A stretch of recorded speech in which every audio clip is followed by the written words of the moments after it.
What's going on in America today? Why are we over our heads in debt? Why can't the politicians bring debt under control? Why are so many people, often both parents now, working at low-paying, dead-end jobs and still making do with less? What's the future of the American economy and way of life? Why does the government tell us inflation is low when the buying power of our paychecks is declining at an alarming rate? Only a generation ago, bread was a quarter, and you could get a new car for $19.95.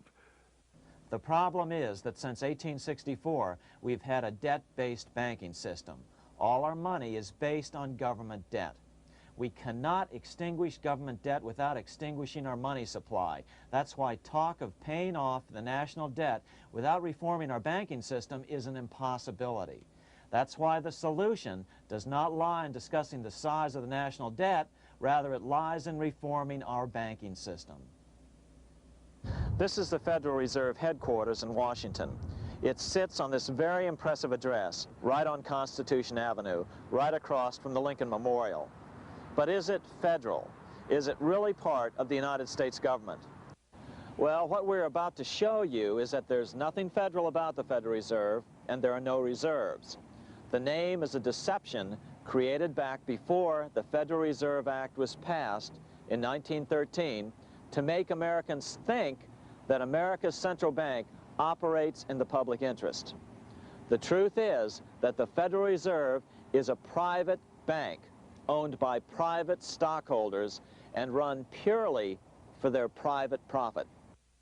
That's exactly correct. The Fed is a privately owned for-profit corporation which, again, has no reserves, at least no reserves available to back up the Federal Reserve notes, which is our common currency. Oh, absolutely. The Federal Reserve is neither federal and has doubtful reserves. It's a private bank that is owned by member banks. And it was chartered under the guise of deceit by an act of Congress in 1913. If there's still any doubt whether the Federal Reserve is a part of the U.S. government, check your local telephone book. In most cities, it is not listed in the blue government pages. It is listed in the business white pages right next to Federal Express, another private company. But more directly, U.S. courts have ruled time and time again that the Fed is a private corporation. Why can't Congress do something about the Fed? Most members of Congress just don't understand the system, and the few who do are afraid to speak up. For example, initially a veteran congressman from Chicago asked us if he could be interviewed for this video. However, both times our camera crew arrived at his office to do the interview, this was all we were able to film. The congressman never appeared and eventually decided he no longer wanted to participate. But a few others in Congress have been bolder over the years. Here are three quick examples. In 1923, Representative Charles A. Lindbergh, a Republican from Minnesota and father of the famed aviator Lucky Lindy, put it this way: the financial system has been turned over to the Federal Reserve Board. That board administers the finance system by authority of a purely profiteering group. The system is private, conducted for the sole purpose of obtaining the greatest possible profits from the use of other people's money. One of the most outspoken critics in Congress of the Fed was the former chairman of the House Banking and Currency Committee during the Great Depression years. Lewis T. McFadden, Republican of Pennsylvania, said in 1932, "We have in this country one of the most corrupt institutions the world has ever known. I refer to the Federal Reserve Board. This evil institution has impoverished the people of the United States and has practically bankrupted our government. It has done this through the corrupt practices of the moneyed vultures who control it." Senator Barry Goldwater was a frequent critic of the Fed. Most Americans have no real understanding of the operation of the international moneylenders. The accounts of the Federal Reserve System have never been audited. It operates outside the control of Congress and manipulates the credit of the United States. The Federal Reserve really even though it is not part of the federal government, it is more powerful than the federal government. It's more powerful than the president, the Congress, and the courts. Now, a lot of people challenge me on that, but let me prove my case. The Federal Reserve determines what the average person's car payment is going to be, what their house payment is going to be, and whether they have a job or not. And I submit to you that that's total control. And the Federal Reserve is the largest single creditor of the United States government. What does Proverbs tell us? The borrower is servant to the lender. What one has to understand is that from the day the Constitution was adopted right up to today, the folks who profit from privately owned central banks, as Madison called them, the money changers, have fought a running battle for control over who gets to print America's money. Why is who prints the money so important? Think of money as just another commodity. If you have a monopoly on a commodity that everyone needs, everyone wants, and nobody has enough of, there are lots of ways to make a profit, and also exert tremendous political influence. That's what this battle is all about. Throughout the history of the United States, the money power has gone back and forth between Congress and some sort of privately owned central bank. The Founding Fathers knew the evils of a privately owned central bank. First of all, they had seen how the privately owned British central bank, the Bank of England, had run up the British national debt to such an extent that Parliament had been forced to place unfair taxes on the American colonies. In fact, as we'll see later, Ben Franklin claimed that this was the real cause of the American Revolution. Most of the Founding Fathers realized the potential dangers of banking and feared bankers' accumulation of wealth and power.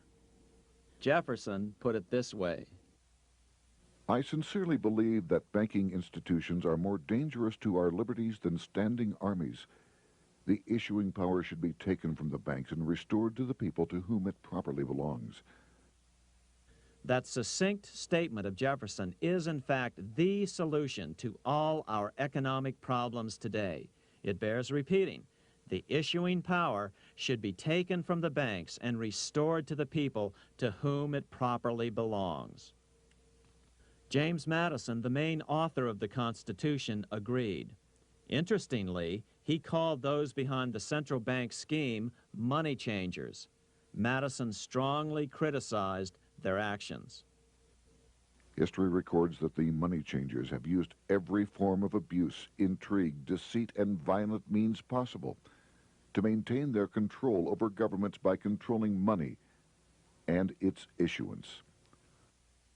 The battle over who gets to issue our money has been the pivotal issue throughout the history of the United States. Wars are fought over it, depressions are caused to acquire it. Yet after World War I, this battle was rarely mentioned in newspapers or history books. Why? By World War I, the money changers, with their dominant wealth, had seized control of most of the nation's press. Throughout U.S. history, this battle over who gets the power to issue our money has raged. In fact, it's changed hands back and forth 8 times since 1764, yet this fact has virtually vanished from public view for over 3 generations behind a smokescreen emitted by Fed cheerleaders in the media. Until we stop talking about deficits and government spending and start talking about who controls how much money we have, it's all just a big shell game, a complete and utter deception. It won't matter if you pass an ironclad amendment to the Constitution mandating a balanced budget. Our situation is only going to get worse until we root out the cause at its source. What's the solution for our national problem? First of all, education. That's what this video presentation is all about. But secondly, we must act. We must take back the power to issue our own money. Issuing our own money is not a radical solution. I want to stress that. It's the same solution used at different points in U.S. history by men like Benjamin Franklin, Thomas Jefferson, Andrew Jackson, Martin Van Buren, and Abraham Lincoln. So, to sum it up, in 1913, Congress gave an independent central bank, deceptively named the Federal Reserve, a monopoly over issuing America's money. And the debt generated by this quasi-private corporation is what is killing the American economy. Though the Federal Reserve is now the most powerful central bank in the world, it was not the first. So where did this idea come from? To really understand the magnitude of the problem, we have to travel back to Europe. Just who are these money changers James Madison spoke of? In the Bible, 2,000 years ago, Jesus drove the money changers from the temple. It was the only time Jesus used force during his ministry. What were money changers doing in the temple? When Jews came to Jerusalem to pay their temple tax, they could only pay it with a special coin, the half shekel of the sanctuary. This was a half ounce of pure silver about this size. It was the only coin around at that time which was pure silver and of assured weight without the image of a pagan emperor. Therefore, to Jews, the half shekel was the only coin acceptable to God. But these coins were not plentiful. The money changers had cornered the market on them. Then they raised the price, just like any other commodity, to whatever the market would bear. In other words, money changers were making exorbitant profits because they held a virtual monopoly on money. The Jews had to pay whatever they demanded. To Jesus, this totally violated the sanctity of God's house.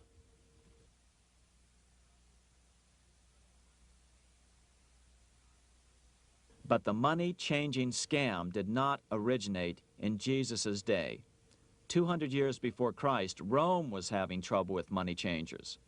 2 early Roman emperors had tried to diminish the power of the money changers by reforming usury laws and limiting land ownership to 500 acres. They were both assassinated. In 48 BC, Julius Caesar took back the power to coin money from the money changers and minted coins for the benefit of all. With this new, plentiful supply of money, he built great public works projects. By making money plentiful, Caesar won the love of the common man. But the money changers hated him. Some believe this was an important factor in Caesar's assassination. One thing is for sure, with the death of Caesar came the demise of plentiful money in Rome. Taxes increased, as did corruption. Just as in the case of America today, usury and debased coin became the rule. Eventually, the Roman money supply was reduced by 90%. As a result, the common people lost their lands and their homes, just as is about to happen soon in America. With the demise of plentiful money, the masses lost confidence in the Roman government and refused to support it. Rome plunged into the gloom of the Dark Ages.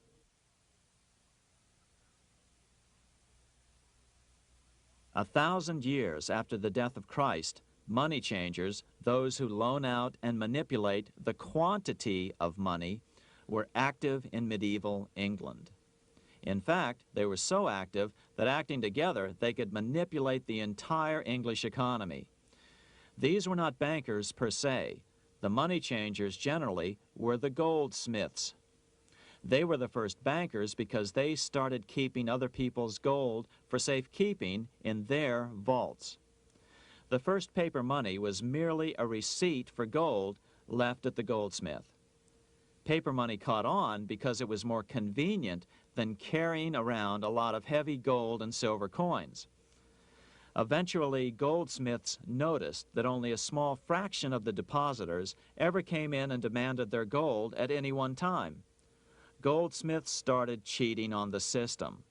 They discovered that they could print more money than they had gold, and usually no one would be the wiser. Then they could loan out this extra money and collect interest on it. This was the birth of fractional reserve banking. That is, loaning out many times more money than you have assets on deposit. So, if $1,000 in gold were deposited with them, they could loan out about $10,000 in paper money and draw interest payments on it, and no one would ever discover the deception. By this means, goldsmiths gradually accumulated more and more wealth and used this wealth to accumulate more and more gold. Today, this practice of loaning out more money than there are reserves is known as fractional reserve banking. Every bank in the United States is allowed to loan out at least 10 times more money than they actually have. That's why they get rich on charging, let's say, 8% interest. It's not really 8% per year, which is their income. It's 80%. That's why bank buildings are always the largest in town. But does that mean that all interest or all banking should be illegal? Hardly. In the Middle Ages, canon law, the law of the Catholic Church, forbade charging interest on loans. This concept followed the teachings of Aristotle and St. Thomas Aquinas. They taught that the purpose of money was to serve the members of society, to facilitate the exchange of goods needed to lead a virtuous life. Interest, in their belief, hindered this purpose by putting an unnecessary burden on the use of money. In other words, interest was contrary to reason and justice. Reflecting church law in the Middle Ages, Europe forbade charging interest on loans and made it a crime called usury. As commerce grew, and therefore opportunities for investment arose in the late Middle Ages, it came to be recognized that to loan money had a cost for the lender, both in risk and in lost opportunity. So some charges were allowed, but not interest per se. But all moralists, no matter what religion, condemn fraud, oppression of the poor, and injustice as clearly immoral. As we will see, fractional reserve lending is rooted in a fraud, results in widespread poverty, and reduces the value of everyone else's money. The ancient goldsmiths discovered that extra profits could be made by rowing the economy between easy money and tight money. When they made money easier to borrow, then the amount of money in circulation expanded. Money was plentiful. People took out more loans to expand their businesses. But then the money changers would tighten the money supply. They would make loans more difficult to get. What would happen? Just what happens today. A certain percentage of people could not repay their previous loans and could not take out new loans to repay the old ones. Therefore, they went bankrupt and had to sell their assets to the goldsmiths for pennies on the dollar. The same thing is still going on today. Only today, we call this rowing of the economy up and down the business cycle. Like Julius Caesar, King Henry I of England finally resolved to take the money power away from the goldsmiths about 1100 AD.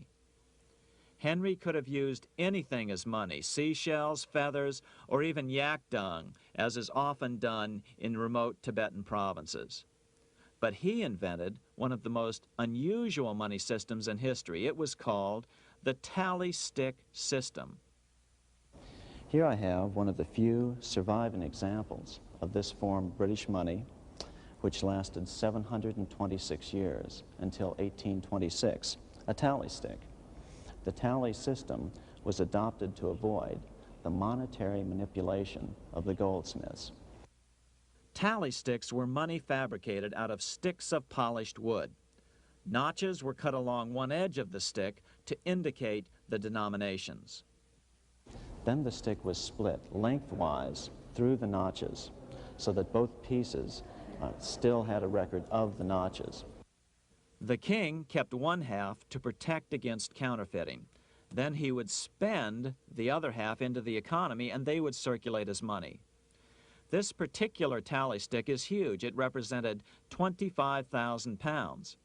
One of the original stockholders in the Bank of England purchased his original shares with this stick. In other words, he bought shares in the world's richest and most powerful corporation with a stick of wood.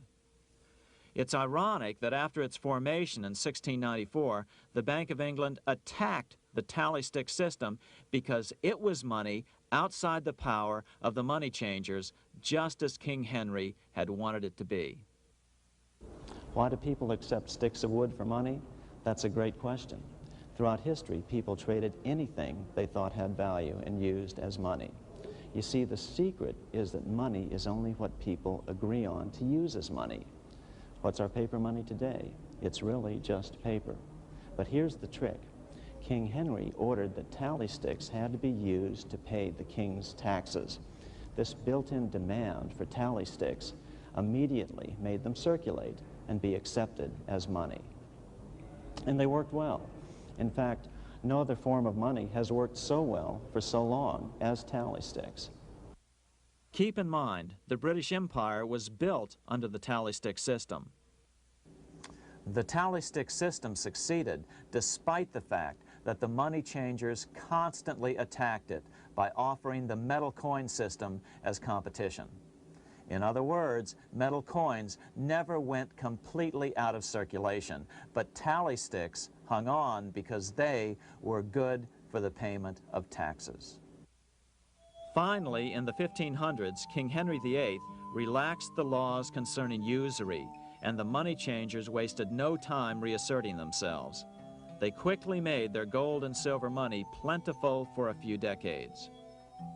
But when Queen Mary took the throne and tightened the usury laws again, the money changers renewed the hoarding of gold and silver coins, forcing the economy to plummet. When Queen Mary's sister, Queen Elizabeth I, took the throne, she was determined to regain control over English money. Her solution was to issue gold and silver coins from the public treasury and take the control over the money supply away from the money changers. Although control over money was not the only cause of the English Revolution in 1642, religious differences fueled the conflict. Monetary policy played a major role. Financed by the money changers, Oliver Cromwell finally overthrew King Charles, purged the Parliament, and put the king to death. The money changers were immediately allowed to consolidate their financial power. The result was that for the next 50 years, the money changers plunged Great Britain into a series of costly wars. They took over a square mile of property in the center of London, known as the City of London. This area today is still known as one of the 3 predominant financial centers of the world. Conflicts with the Stuart kings led the money changers in England to combine with those in the Netherlands to finance the invasion of William of Orange, who overthrew the Stuarts in 1688 and took the English throne.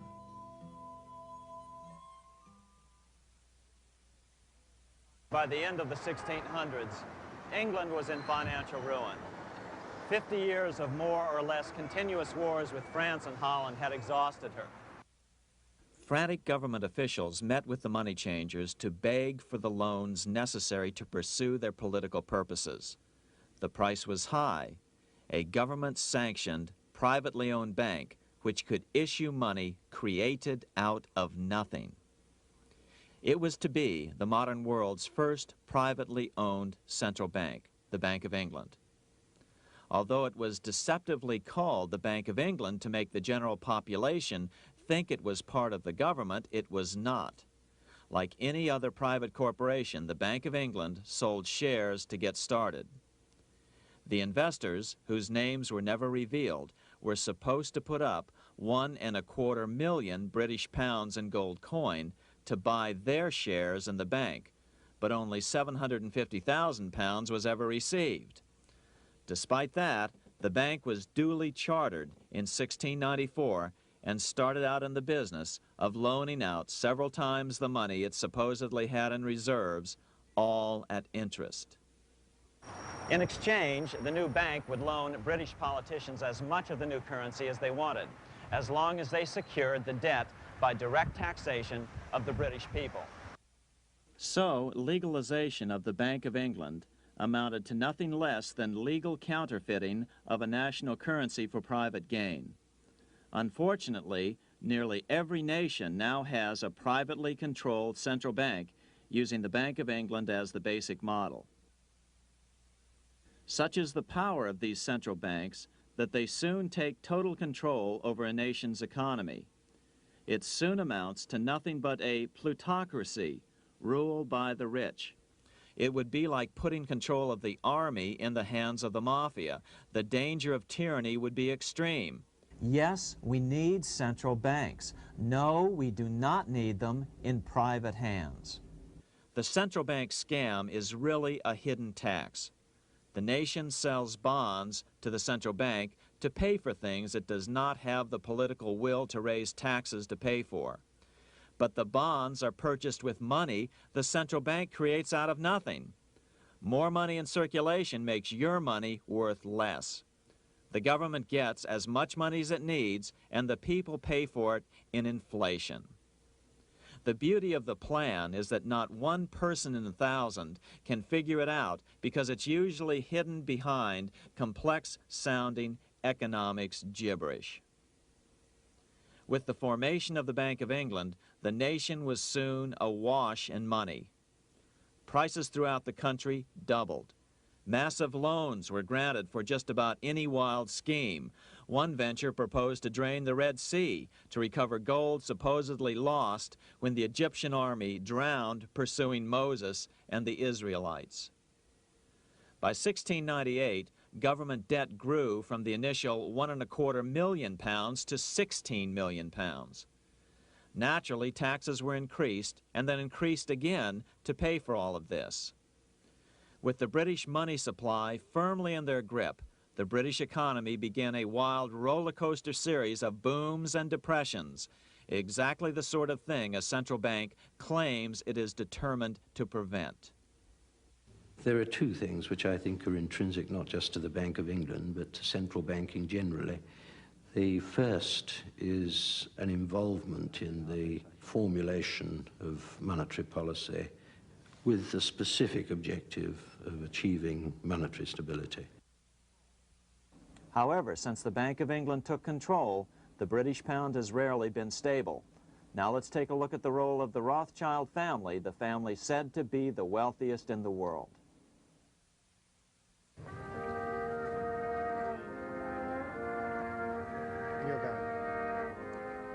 This is Frankfurt, Germany. 50 years after the Bank of England opened its doors, a goldsmith named Amschel Moses Bauer opened a coin shop, a counting house, in 1743.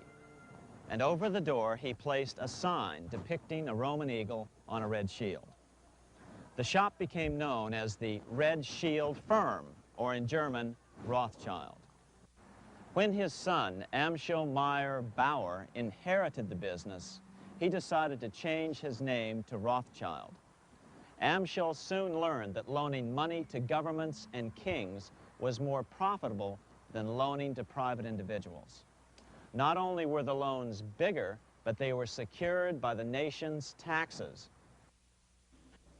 Mayer Rothschild had 5 sons.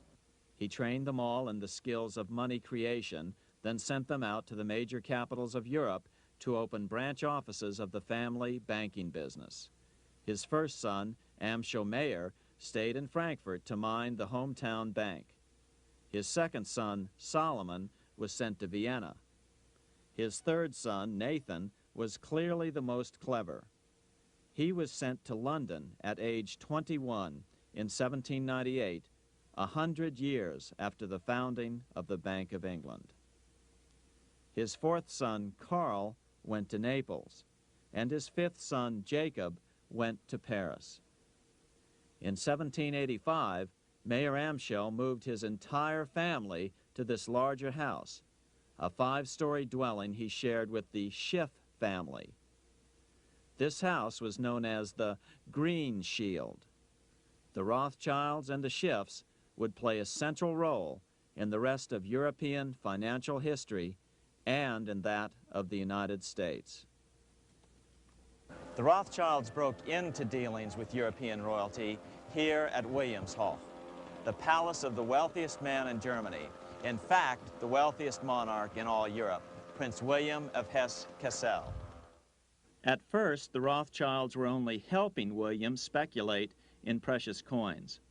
But when Napoleon chased Prince William into exile, he sent 550,000 pounds, a gigantic sum at that time, to Nathan Rothschild in London with instructions for him to buy consols, British government bonds, also called government stock. But Rothschild used the money for his own purposes. With Napoleon on the loose, the opportunities of wartime investments were nearly limitless. William returned here sometime prior to the Battle of Waterloo in 1815. He summoned Rothschild and demanded his money back. The Rothschilds returned William's money with the interest the British consuls would have paid him had the investment actually been made. But the Rothschilds kept all the past profits they had made using William's money. Nathan Rothschild later bragged that in the 17 years he'd been in England, he'd increased his original £20,000 stake given to him by his father by 2,500 times. By cooperating within the family, the Rothschilds soon grew unbelievably wealthy. By the mid-1800s, they dominated all European banking and were certainly the wealthiest family in the world. They financed Cecil Rhodes, making it possible for him to establish a monopoly over the diamond and gold fields of South Africa. In America, they financed the Harrimans and railroads, the Vanderbilts and railroads and the press, and Carnegie in the steel industry, among many others. In fact, during World War I, J.P. Morgan was thought to be the richest man in America. But after his death, it was discovered that he was actually only a lieutenant of the Rothschilds. Once Morgan's will was made public, it was discovered that he owned only 19% of J.P. Morgan companies. By 1850, James Rothschild, the heir of the French branch of the family, was said to be worth 600 million French francs, 150 million more than all the other bankers in France put together. He built this mansion called Ferrier, just east of Paris. Wilhelm I, on seeing it, exclaimed, "Kings couldn't afford this. It could only belong to a Rothschild." Another 19th century French commentator put it this way: "There is but one power in Europe, and that is Rothschild." There is no evidence that their predominant standing in European or world finance has changed. Now let's take a look at the results the Bank of England had produced on the British economy and how that later was the root cause of the American Revolution.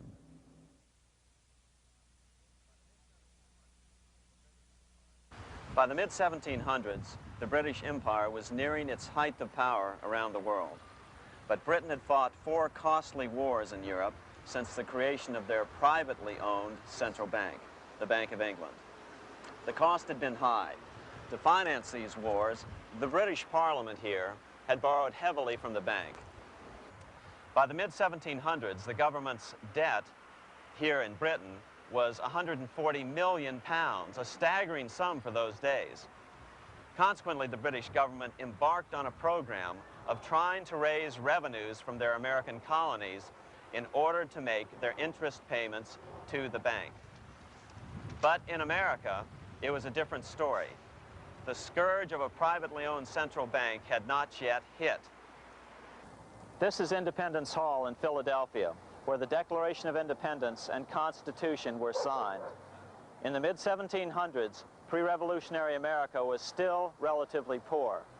There was a severe shortage of precious metal coins to trade for goods, so the early colonists were forced to experiment with printing their own homegrown paper money. Some of these experiments were successful. Franklin was a big supporter of the colonies printing their own paper money. In 1757, Franklin was sent to London. He ended up staying for the next 18 years here, nearly until the start of the American Revolution. During this period, the American colonies began to issue their own money. Called colonial scrip, the endeavor was very successful. It provided a reliable medium of exchange, and it also helped to provide a feeling of unity between the colonies. Remember, colonial scrip was just paper money, debt-free money, printed in the public interest, and not backed by gold or silver coin. In other words, it was a totally fiat currency.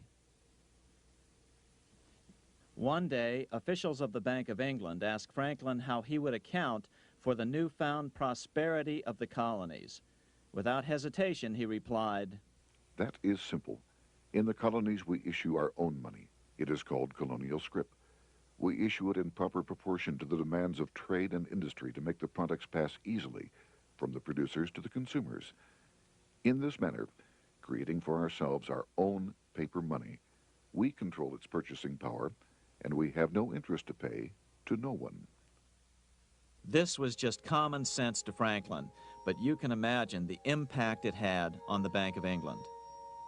America had learned the secret of money, and that genie had to be returned to its bottle as soon as possible.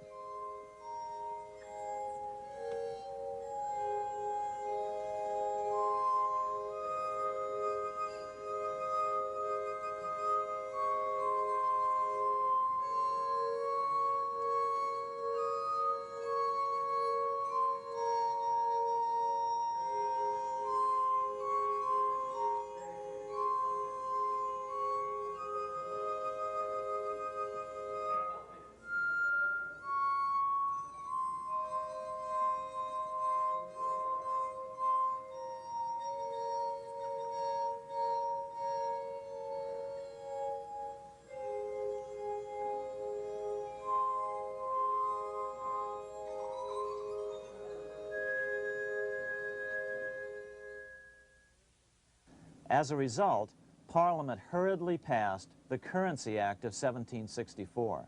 This prohibited colonial officials from issuing their own money and ordered them to pay all future taxes in gold or silver coins. In other words, it forced the colonies on a gold or silver standard. For those who still believe that a gold standard is the answer for America's current monetary problems, look what happened to America after that. Writing in his autobiography, Franklin said, "In 1 year, the conditions were so reversed that the era of prosperity ended and a depression set in to such an extent that the streets of the colonies were filled with unemployed." Franklin claims that this was even the basic cause for the American Revolution. As Franklin put it in his autobiography, "The colonies would gladly have borne a little tax on tea and other matters had it not been that England took away from the colonies their money, which created unemployment and dissatisfaction. The inability of the colonists to get the power to issue their own money permanently out of the hands of George III and the international bankers was the prime reason for the Revolutionary War." by the time the first shots were fired in Lexington, Massachusetts, on April 19, 1775, the colonies had been drained of gold and silver coin by British taxation. As a result, the Continental government had no choice but to print money to finance the war. At the start of the Revolution, the U.S. money supply stood at $12 million. By the end of the war, it was nearly $500 million. As a result, the currency was virtually worthless. Shoes sold for $5,000 a pair. Colonial scrip had worked because just enough was issued to facilitate trade. As George Washington lamented, "A wagon load of money will scarcely purchase a wagon load of provisions." Today, those who support a gold-backed currency point to this period during the Revolution to demonstrate the evils of a fiat currency. But remember, the same currency had worked so well 20 years earlier during times of peace that the Bank of England had Parliament outlaw it. Towards the end of the Revolution, the Continental Congress, meeting here at Independence Hall, grew desperate for money. In 1781, they allowed Robert Morris, their financial superintendent, to open a privately owned central bank. Incidentally, Morris was a wealthy man who had grown wealthier during the Revolution by trading in war materials. Called the Bank of North America, the new bank was closely modeled after the Bank of England. It was allowed to practice fractional reserve banking. That is, it could lend out money it didn't have, then charge interest on it. If you or I were to do that, we would be charged with fraud, a felony. The bank's charter called for private investors to put up $400,000 worth of initial capital. But when Morris was unable to raise the money, he brazenly used his political influence to have gold deposited in the bank, which had been loaned to America by France. He then loaned this money to himself and his friends to reinvest in shares of the bank. And, like the Bank of England, the bank was given a monopoly over the national currency. Soon the dangers became clear. The value of American currency continued to plummet. So, 4 years later, in 1785, the bank's charter was not renewed. The leader of the effort to kill the bank, William Findley of Pennsylvania, explained the problem this way, quote, "This institution, having no principle but that of avarice, will never be varied in its object, to engross all the wealth, power, and influence of the state." The men behind the Bank of North America, Alexander Hamilton, Robert Morris, and the bank's president, Thomas Whiling, did not give up. Only 6 years later, Hamilton, then Secretary of the Treasury, and his mentor, Morris, rammed a new privately owned central bank through the new Congress. Called the first bank of the United States, Thomas Whiling again served as the bank's president. The players were the same, only the name of the bank was changed.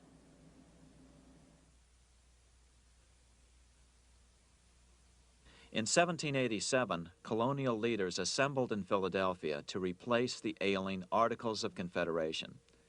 As we saw earlier, both Thomas Jefferson and James Madison were unalterably opposed to a privately owned central bank. They had seen the problems caused by the Bank of England. They wanted nothing of it. As Jefferson later put it, "If the American people ever allow private banks to control the issue of their currency, first by inflation, then by deflation, the banks and the corporations which grow up around them will deprive the people of all property until their children wake up homeless on the continent their fathers conquered." During the debate over the future monetary system, another one of the founding fathers, Gouverneur Morris, castigated the motivations of the owners of the Bank of North America. Gouverneur Morris headed the committee that wrote the final draft of the Constitution. Morris knew the motivations of the bank well. Along with his old boss, Robert Morris, Gouverneur Morris and Alexander Hamilton were the ones who had presented the original plan for the Bank of North America to the Continental Congress in the last year of the Revolution. In a letter he wrote to James Madison on July 2nd, 1787, Gouverneur Morris revealed what was really going on. "The rich will strive to establish their dominion and enslave the rest. They always did. They always will. They will have the same effect here as elsewhere if we do not, by the power of government, keep them in their proper spheres." Despite the defection of Gouverneur Morris from the ranks of the bank, Hamilton, Robert Morris, Thomas Whiling, and their European backers were not about to give up. They convinced the bulk of the delegates to the Constitutional Convention to not give Congress the power to issue paper money. Most of the delegates were still reeling from the wild inflation of the paper currency during the Revolution. They had forgotten how well colonial scrip had worked before the war. But the Bank of England had not. The money changers could not stand to have America printing her own money again. So the Constitution is silent on the matter. This grievous defect left the door wide open for the money changers, just as they had planned.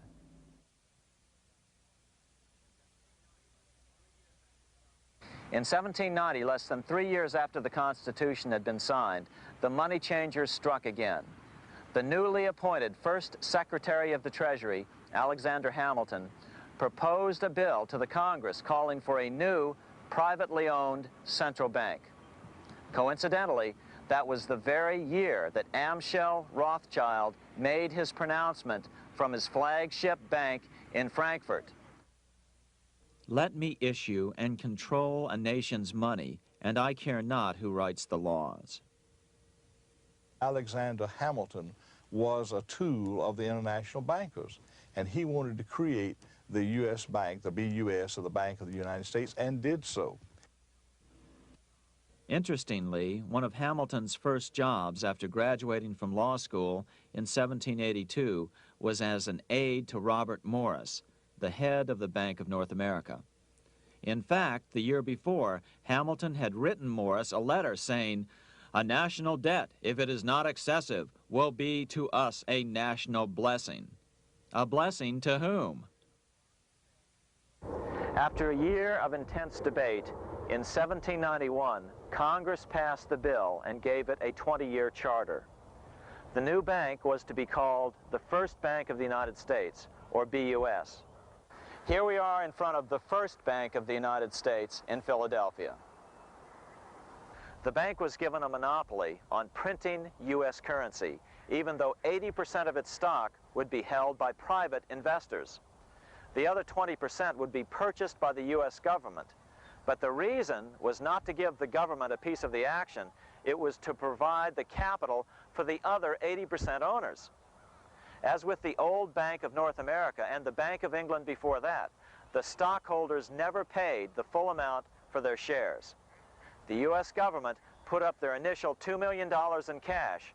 Then the bank, through the old magic of fractional reserve lending, made loans to its charter investors so they could come up with the remaining $8 million of capital needed for this risk-free investment.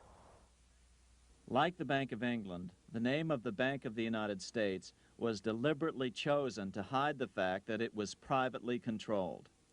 And like the Bank of England, the names of the investors in the bank were never revealed. Many years later, it was a common saying that the Rothschilds were the power behind the old Bank of the United States. The bank was sold to Congress as a way to bring stability to the banking system and eliminate inflation. So what happened? Over the first 5 years, the U.S. government borrowed $8.2 million from the Bank of the United States. In the same 5-year period, prices rose by 72%. Jefferson, as the new Secretary of State, watched the borrowing with sadness and frustration, unable to stop it. I wish it were possible to obtain a single amendment to our Constitution, taking from the federal government the power of borrowing. Millions of Americans feel the same way today. They watch in helpless frustration as the federal government borrows the American economy into oblivion.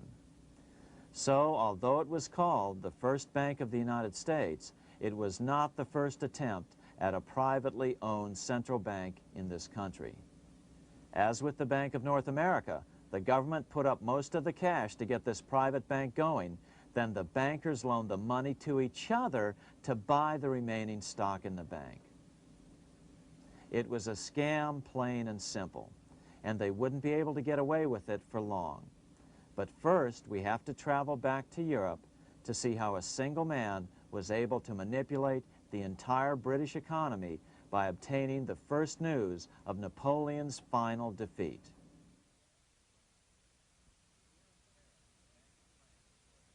Here in Paris, the Bank of France was organized in 1800, just like the Bank of England. But Napoleon decided France had to break free of debt, and he never trusted the Bank of France. He declared that when a government is dependent upon bankers for money, the bankers, not the leaders of the government, are in control. The hand that gives is above the hand that takes. Money has no motherland. Financiers are without patriotism and without decency. Their sole object is gain. Back in America, unexpected help was about to arrive. In 1800, Thomas Jefferson narrowly defeated John Adams to become the third president of the United States. By 1803, Jefferson and Napoleon had struck a deal. The U.S. would give Napoleon $3 million in gold in exchange for a huge chunk of territory west of the Mississippi River, the Louisiana Purchase. With that $3 million, Napoleon quickly forged an army and set off across Europe, conquering everything in his path. But the Bank of England quickly rose to oppose him. They financed every nation in his path, reaping the enormous profits of war. Prussia, Austria, and finally Russia all went heavily into debt in a futile attempt to stop Napoleon. 4 years later, with the main French army in Russia, 30-year-old Nathan Rothschild, the head of the London office of the Rothschild family, personally took charge of a bold plan to smuggle a much-needed shipment of gold right through France to finance an attack by the Duke of Wellington from Spain. Nathan later bragged at a dinner party in London that it was the best business he'd ever done. Little did he know that he would do much better business in the near future. Wellington's attacks from the south and other defeats eventually forced Napoleon to abdicate, and Louis XVIII was crowned king. Napoleon was exiled to Elba, a tiny island off the coast of Italy, supposedly exiled from France forever. While Napoleon was in exile on Elba, temporarily defeated by England with the financial help of the Rothschilds, America was trying to break free of its central bank as well.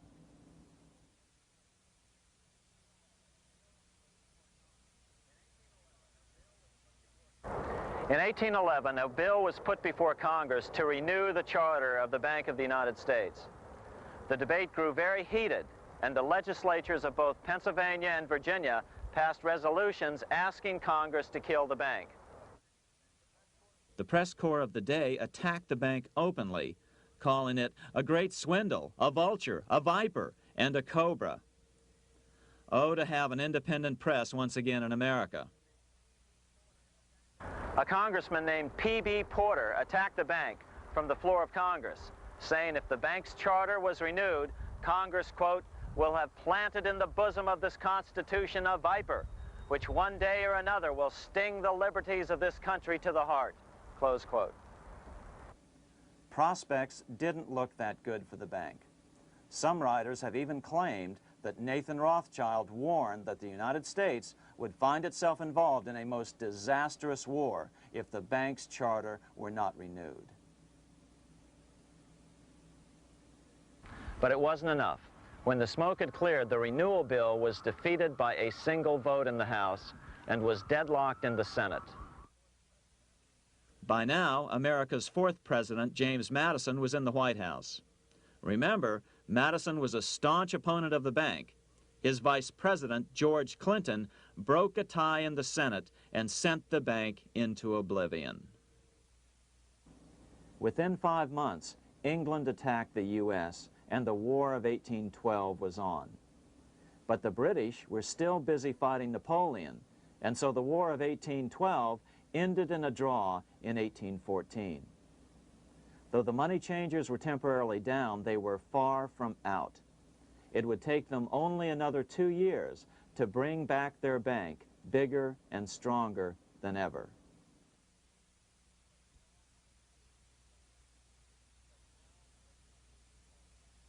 But now let's return to Napoleon, because nothing else in history more aptly demonstrates the ingenuity of the Rothschild family than their control of the British stock market after Waterloo. In 1815, a year after the end of the War of 1812 in America, Napoleon escaped his exile and returned to Paris. French troops were sent out to capture him, but such was his charisma that the soldiers rallied around their old leader and hailed him as their emperor once again. In March of 1815, Napoleon equipped an army which Britain's Duke of Wellington defeated less than 90 days later at Waterloo. Some writers claim Napoleon borrowed £5 million from the Bank of England to rearm. But it appears these funds actually came from the Ouvard banking house in Paris. Nevertheless, from about this point on, it was not unusual for privately controlled central banks to finance both sides in a war. Why would a central bank finance opposing sides in a war? Because war is the biggest debt generator of them all. A nation will borrow any amount for victory. The ultimate loser is loaned just enough to hold out the vain hope of victory, and the ultimate winner is given enough to win. Besides, such loans are usually conditioned upon the guarantee that the victor will honor the debts of the vanquished.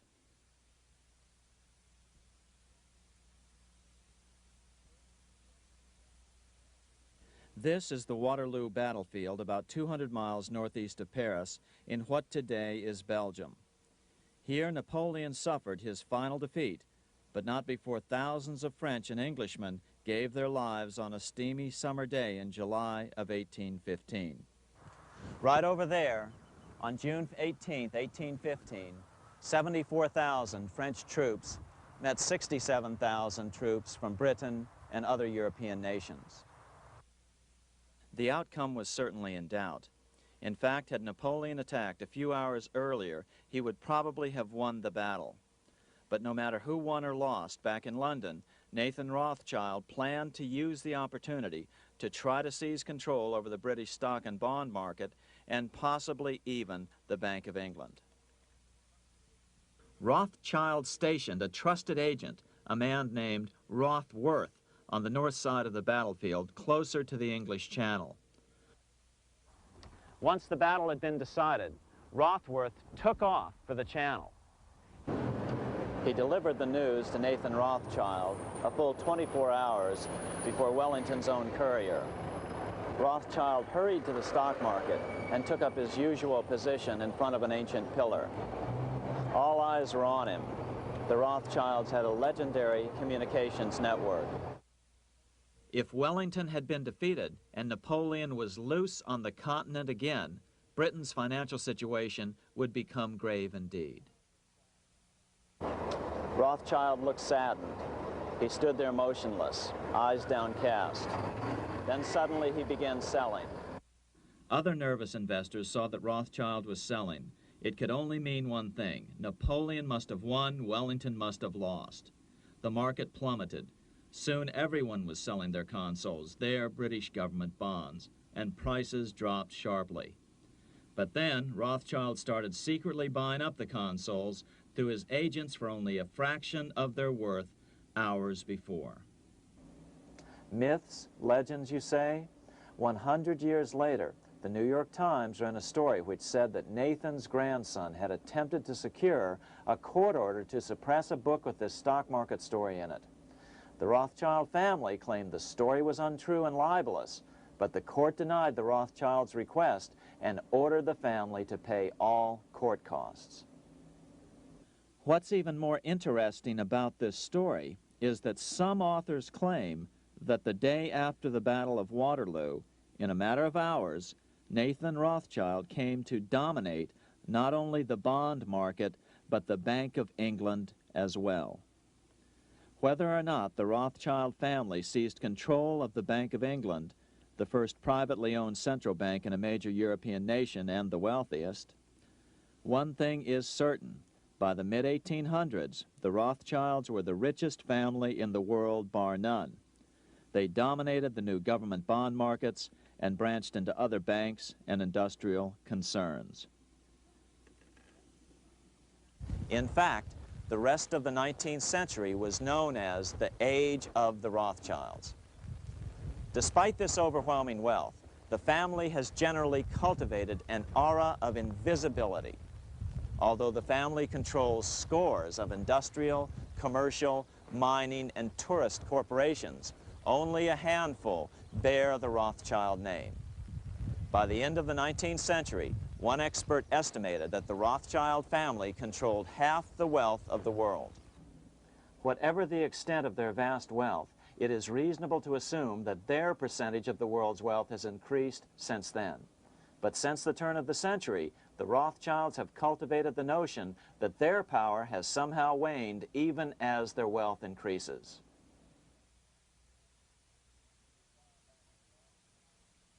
Meanwhile, back in Washington in 1816, just 1 year after Waterloo and Rothschild's alleged takeover of the Bank of England, the American Congress passed a bill permitting yet another privately owned central bank. This bank was called the Second Bank of the United States. The new bank's charter was a copy of the previous banks. The U.S. government would own 20% of the shares of the bank. Of course, the federal share was paid by the Treasury up front into the bank's coffers. Then, through the magic of fractional reserve lending, it was transformed into loans to private investors who then bought the remaining 80% of the shares.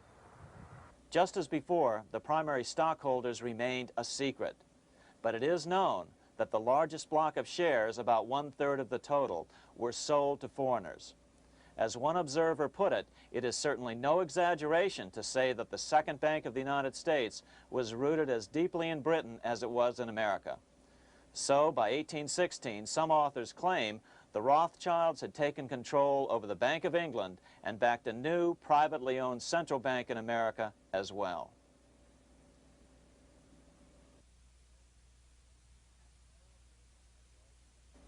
After 12 years of manipulations of the U.S. economy on the part of the Second Bank of the U.S., the American people had had just about enough.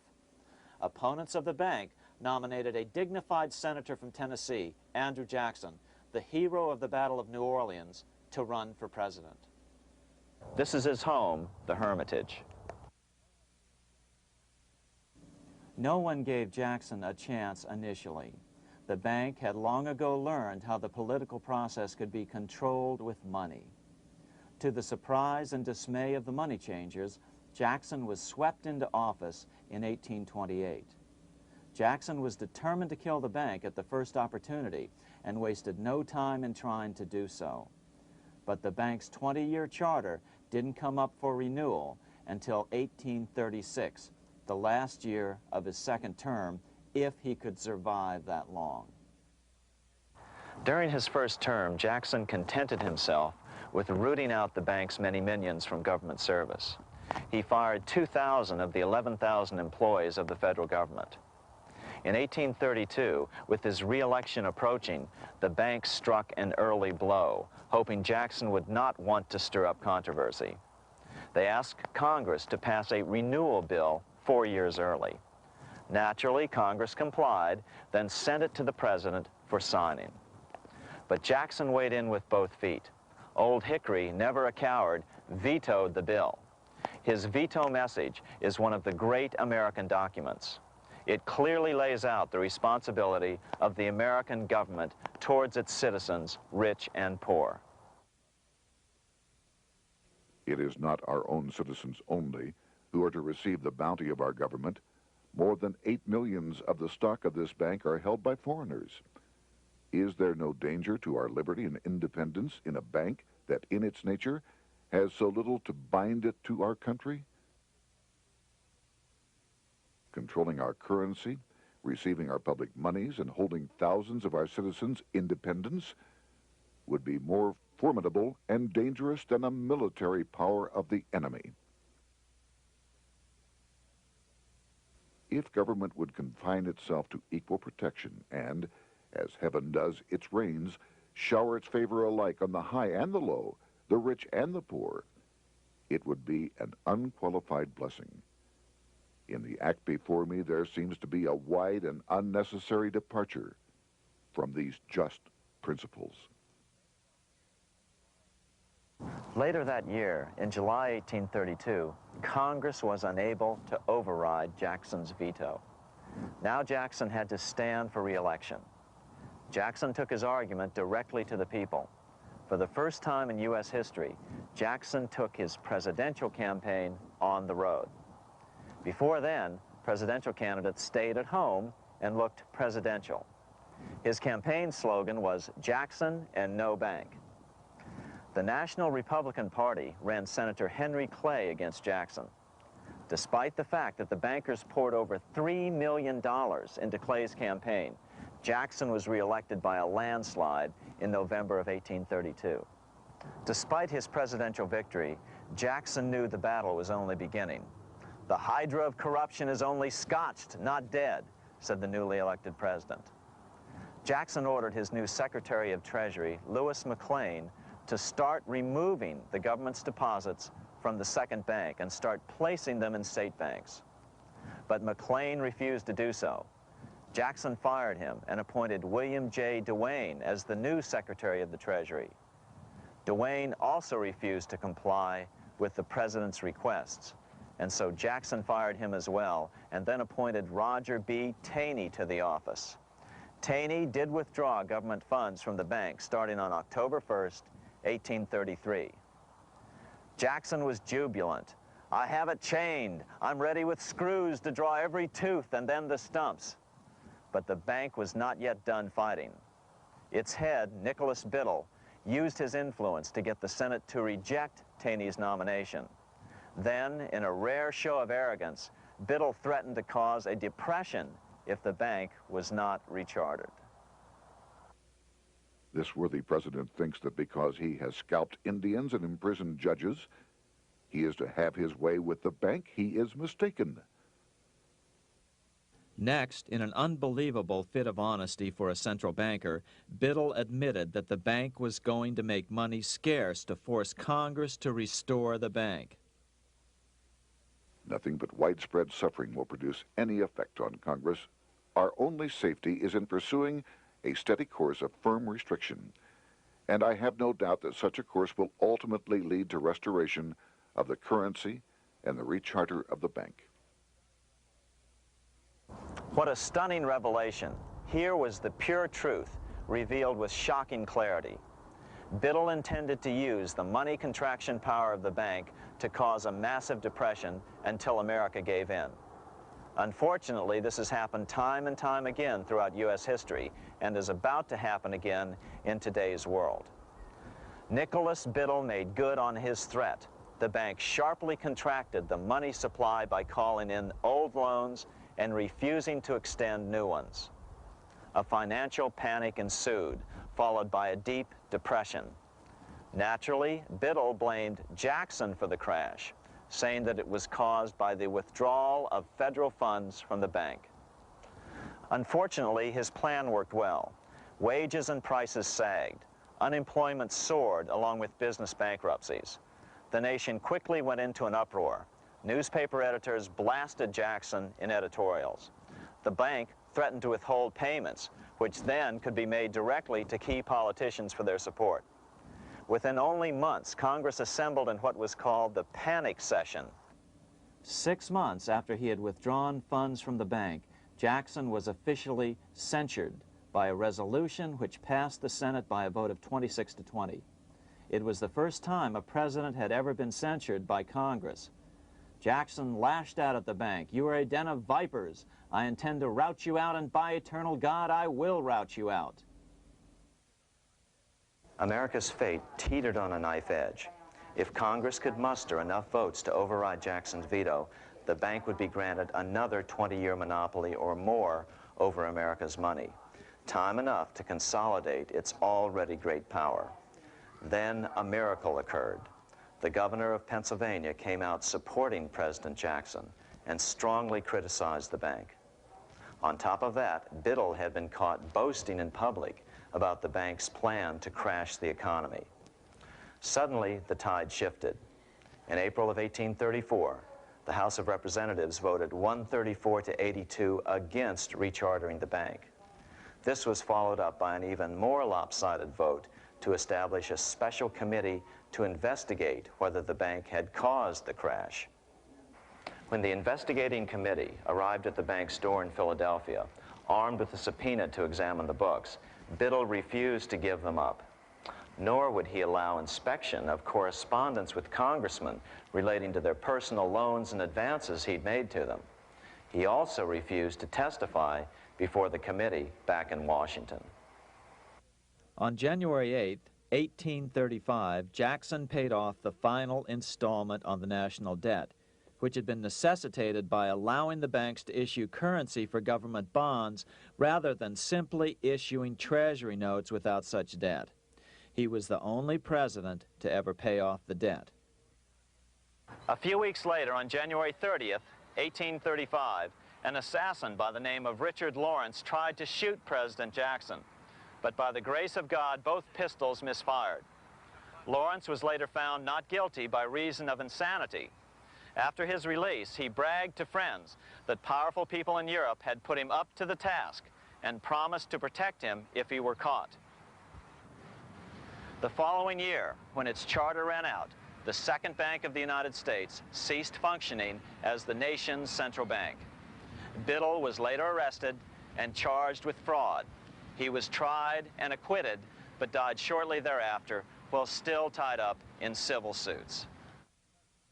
After his second term as president, Jackson retired here to the Hermitage outside of Nashville to live out his life.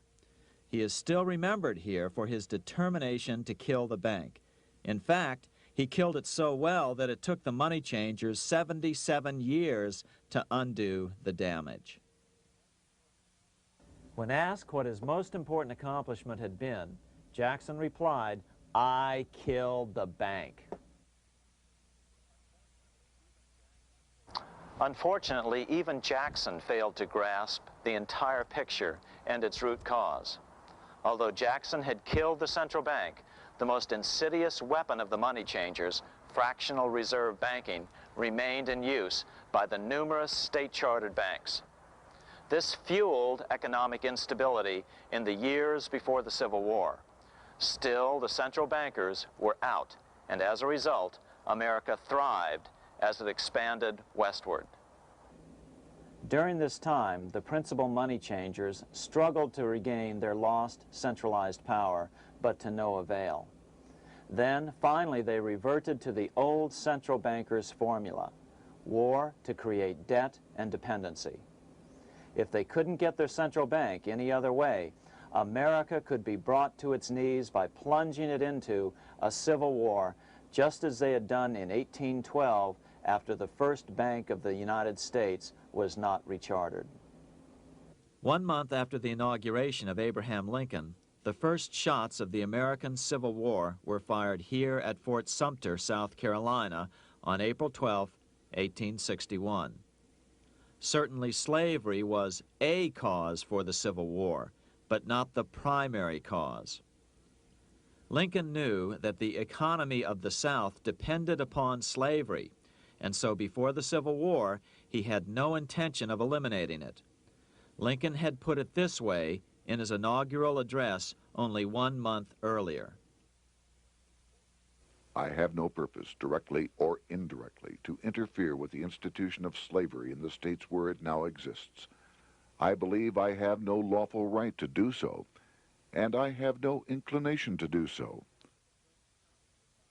Even after the first shots were fired here at Fort Sumter, Lincoln continued to insist that the Civil War was not about the issue of slavery. My paramount objective is to save the Union, and it is not either to save or destroy slavery. If I could save the Union without freeing any slave, I would do it. So what was the Civil War all about? There were many factors at play. Northern industrialists had used protective tariffs to prevent the southern states from buying cheaper European goods. Europe retaliated by stopping cotton imports from the South. The southern states were in a double financial bind. They were forced to pay more for most of the necessities of life, while their income from cotton exports plummeted. The South was angry. But there were other factors at work. The money changers were still stung by America's withdrawal from their control 25 years earlier. Since then, America's wildcat economy had made the nation rich, a bad example for the rest of the world. The central bankers now saw an opportunity to split the rich new nation, to divide and conquer by war. Was this just some sort of wild conspiracy theory at the time? Well, let's take a look at what a well-placed observer of the scene had to say at the time.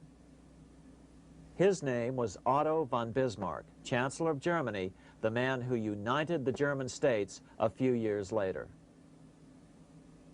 The division of the United States into federations of equal force was decided long before the Civil War by the high financial powers of Europe. These bankers were afraid that the United States, if they remained as one bloc and as one nation, would attain economic and financial independence which would upset their financial domination over the world.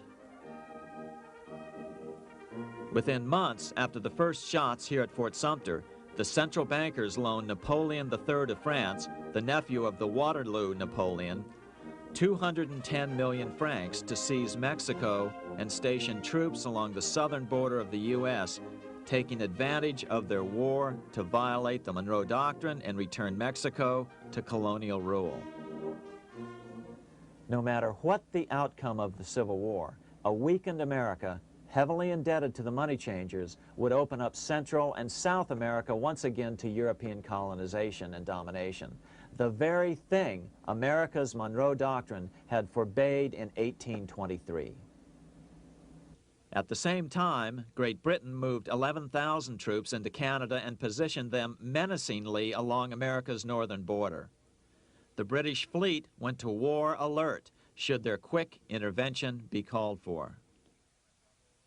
Lincoln knew he was in a double bind. That's why he agonized over the fate of the Union.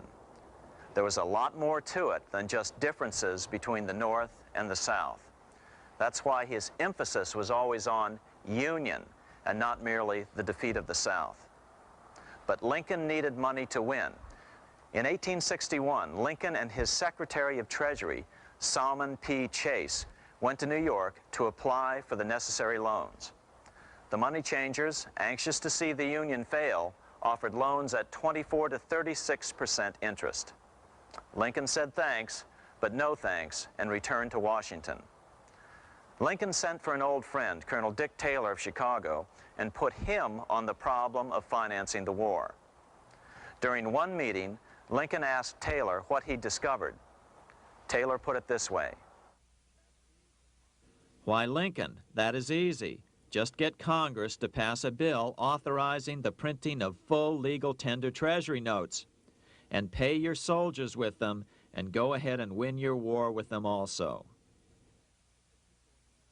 When Lincoln asked if the people of the United States would accept the notes, Taylor said, "The people, or anyone else, will not have any choice in the matter if you make them full legal tender. They will have the full sanction of the government and be just as good as any money, as Congress is given that express right by the Constitution." So that's exactly what Lincoln did. In 1862-63, he printed up $450 million worth of the new bills. In order to distinguish them from other banknotes in circulation, he printed them in green ink on the back side. That's why the notes were called greenbacks. With this new money, Lincoln paid the troops and bought their supplies. During the course of the war, nearly $450 million worth of greenbacks were printed at no interest to the federal government. Lincoln understood who was really pulling the strings and what was at stake for the American people. This is how he explained his rationale. The government should create, issue, and circulate all the currency and credit needed to satisfy the spending power of the government and the buying power of consumers. The privilege of creating and issuing money is not only the supreme prerogative of government, but it is the government's greatest creative opportunity. By the adoption of these principles, the taxpayers will be saved immense sums of interest. Money will cease to be master and become the servant of humanity. A truly incredible editorial in the London Times explained the central bankers' attitude towards Lincoln's greenbacks. If this mischievous financial policy, which has its origins in North America, shall become indurated down to a fixture, then That government will furnish its own money without cost. It will pay off debts and be without debt. It will have all the money necessary to carry on its commerce. It will become prosperous without precedent in the history of the world. The brains and wealth of all countries will go to North America. That country must be destroyed, or it will destroy every monarchy on the globe. The scheme was effective, so effective that the next year, 1863, with Federal and Confederate troops beginning to mass for the decisive battle of the Civil War, and the Treasury in need of further congressional authority to issue more greenbacks, Lincoln allowed the bankers to push through the National Bank Act. These new national banks would operate under a virtual tax-free status and collectively had the exclusive monopoly power to create the new form of money, banknotes. Though greenbacks continued to circulate, their numbers were not increased. But most importantly, from this point on, the entire U.S. money supply would be created out of debt by bankers buying U.S. government bonds and issuing them for reserves for banknotes. As historian John Kenneth Galbraith explained it, in numerous years following the war, the federal government ran a heavy surplus. It could not, however, pay off its debt, retire its securities, because to do so meant there would be no bonds to back the national banknotes. To pay off the debt was to destroy the money supply. Later in 1863, Lincoln got some unexpected help from Tsar Alexander II of Russia. The Tsar, like Bismarck in Germany, knew what the international money changers were up to and had steadfastly refused to let them set up a central bank in Russia. If America survived and was able to remain out of their clutches, the Tsar's position would remain secure. If the bankers were successful at dividing America and giving the pieces back to Great Britain and France, both nations under control of their central banks, eventually they would threaten Russia again. So the Tsar gave orders that if either England or France actively intervened and gave aid to the South, Russia would consider such action as a declaration of war. He did the same with part of his Pacific Fleet and sent them to port in San Francisco. Lincoln was reelected the next year, 1864. Had he lived, he would surely have killed the national bank's money monopoly extracted from him during the war. On November 21st, 1864, he wrote a friend the following: The money power preys upon the nation in times of peace and conspires against it in times of adversity. It is more despotic than monarchy, more insolent than autocracy, more selfish than bureaucracy. Shortly before Lincoln was murdered, his former Secretary of Treasury, Salmon P. Chase, bemoaned his role in helping secure the passage of the National Banking Act only 1 year earlier. My agency in promoting the passage of the National Banking Act was the greatest financial mistake in my life. It has built up a monopoly which affects every interest in the country. On April 14, 1865, 41 days after his second inauguration and just 5 days after Lee surrendered to Grant at Appomattox, Lincoln was shot by John Wilkes Booth at Ford's Theater. Bismarck, Chancellor of Germany, lamented the death of Abraham Lincoln. The death of Lincoln was a disaster for Christendom. There was no man in the United States great enough to wear his boots. I fear that foreign bankers, with their craftiness and torturous tricks, will entirely corrupt the exuberant riches of America and use it systematically to corrupt modern civilization. They will not hesitate to plunge the whole of Christendom into wars and chaos in order that the earth should become their inheritance. Bismarck well understood the money changers' plan. Allegations that international bankers were responsible for Lincoln's assassination surfaced in Canada 70 years later in 1934.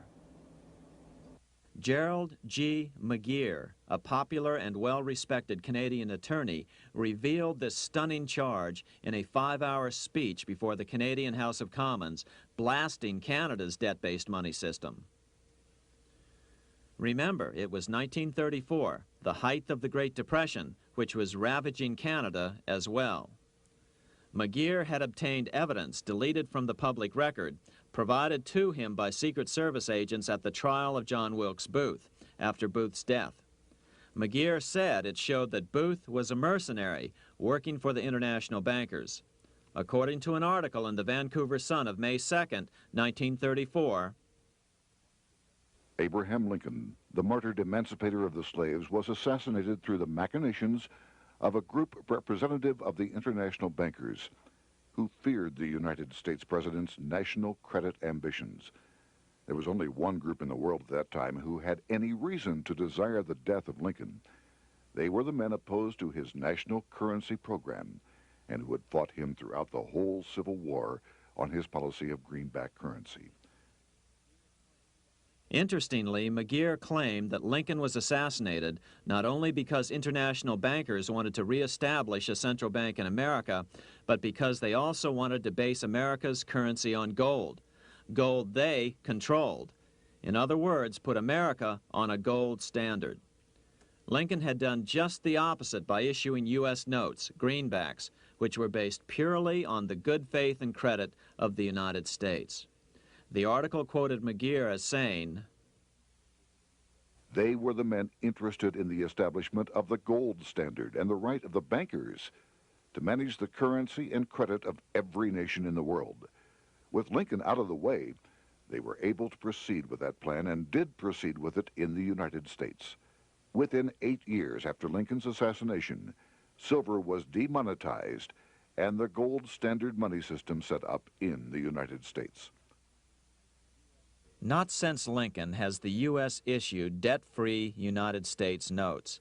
These red-sealed bills, which were issued in 1963, were not a new issue from President Kennedy, but merely the old greenbacks reissued year after year. In another act of folly and ignorance, the 1994 Regal Act actually authorized the replacement of Lincoln's greenbacks with debt-based notes. In other words, greenbacks were in circulation in the United States until 1994. Why was silver bad for the bankers and gold good? Simple. Because silver was plentiful in the United States. It was very hard to control. Gold was, and always has been, scarce. Throughout history, it has been relatively easy to monopolize gold, but silver has historically been 15 times more plentiful.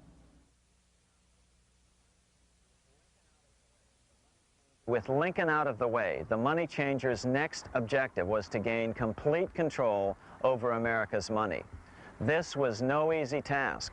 With the opening of the American West, silver had been discovered in huge quantities. On top of that, Lincoln's greenbacks were generally popular. Despite the European central bankers' deliberate attacks on greenbacks, they continued to circulate in the United States, in fact, until a few years ago. According to historian W. Cleon Skousen,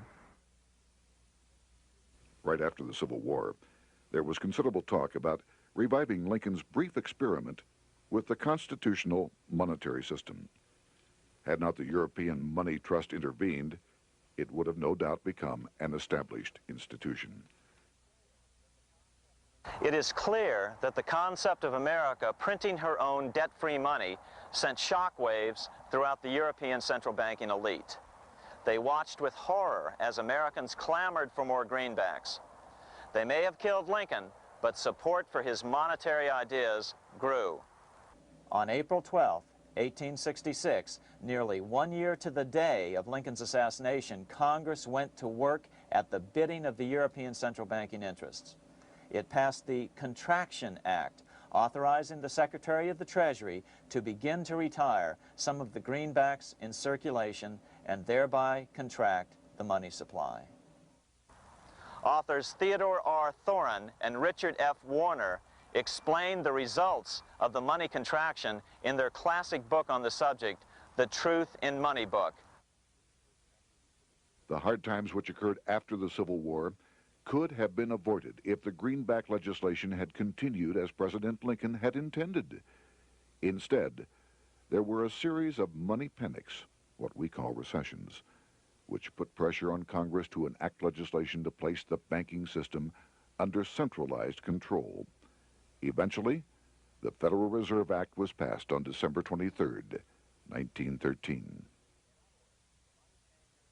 In other words, the money changers wanted two things: the reinstitution of a central bank under their exclusive control, and two, an American currency backed by gold. Their strategy was twofold. First of all, cause a series of panics to try to convince the American people that only centralized control of the money supply could provide economic stability. And secondly, remove so much money from the system that most Americans would be so desperately poor that they either wouldn't care or would be too weak to oppose the bankers. In 1866, there was $1.8 billion in currency in circulation in the United States, about $50.46 per capita. In 1867 alone, $500 million, $500 million, was removed from the U.S. money supply. 10 years later, in 1876, America's money supply was reduced to only $600 million. In other words, 2/3 of America's money had been called in by the bankers. Only $14.60 per capita remained in circulation. 10 years later, the money supply had been reduced to only $400 million, even though the population had boomed. The result was that only $6.67 per capita remained in circulation, a 760% loss in buying power over 20 years. Today, economists try to sell the idea that recessions and depressions are a natural part of something they call the business cycle. The truth is, our money supply is manipulated now just as it was before and after the Civil War. How did this happen? How did money become so scarce? Simple. Bank loans were called in and no new ones were given. In addition, silver coins were melted down. In 1872, a man named Ernest Sed was given 100,000 pounds, about $500,000, by the Bank of England and sent to America to bribe necessary congressmen to get silver demonetized. He was told that if that was not sufficient, to draw an additional 100,000 pounds or as much more as was necessary. The next year, Congress passed the Coinage Act of 1873, and the minting of silver dollars abruptly stopped. In fact, Representative Samuel Hooper, who introduced the bill in the House, acknowledged that Mr. Sed actually drafted the legislation. But it gets even worse than that. In 1874, Sed himself admitted who was behind the scheme. I went to America in the winter of 1872-73, authorized to secure, if I could, the passage of a bill demonetizing silver. It was in the interest of those I represented, the governors of the Bank of England, to have it done. By 1873, gold coins were the only form of coin money. But the contest over control of America's money was not yet over. Only 3 years later, in 1876, with 1/3 of America's workforce unemployed, the population was growing restless. People were clamoring for a return to the greenback money system of President Lincoln, or a return to silver money, anything that would make money more plentiful. That year, Congress created the United States Silver Commission to study the problem. Their report clearly blamed the monetary contraction on the national bankers. The report is interesting because it compares the deliberate money contraction by the national bankers after the Civil War to the fall of the Roman Empire. The disaster of the Dark Ages was caused by decreasing money and falling prices. Without money, civilization could not have had a beginning, and with a diminishing supply, it must languish and unless relieved, finally perish. At the Christian era, the metallic money of the Roman Empire amounted to $1,800,000,000. By the end of the 15th century, it had shrunk to less than $200 million. History records no other such disastrous transition as that from the Roman Empire to the Dark Ages.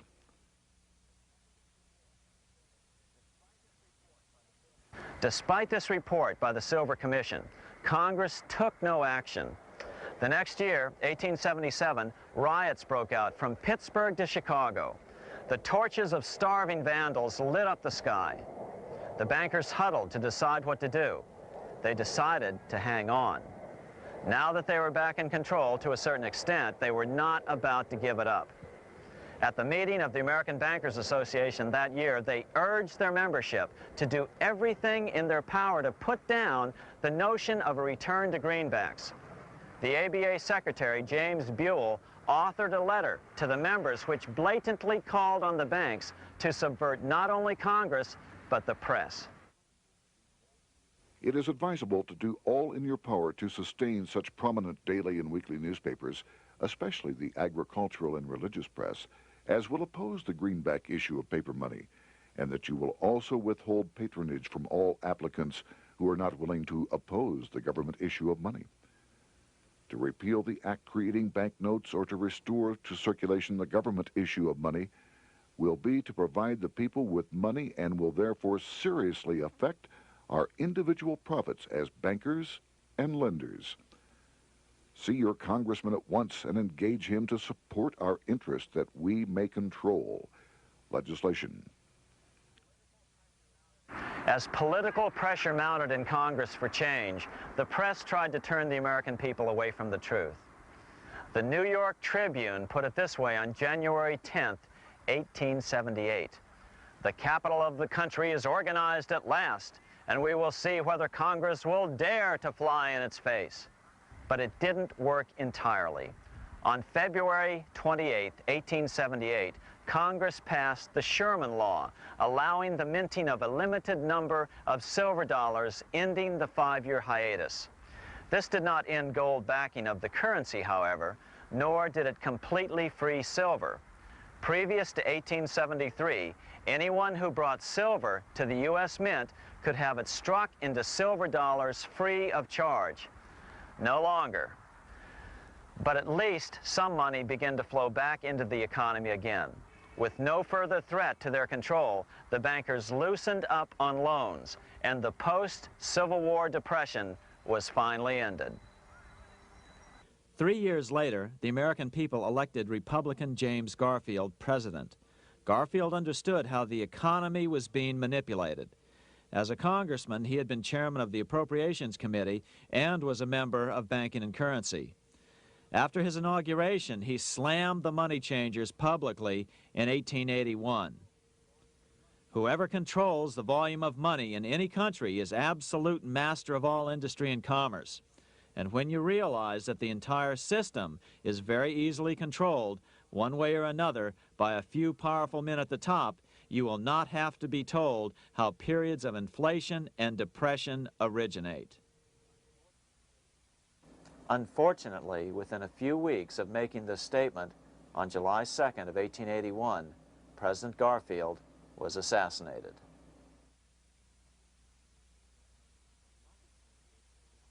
The money changers were gathering strength fast.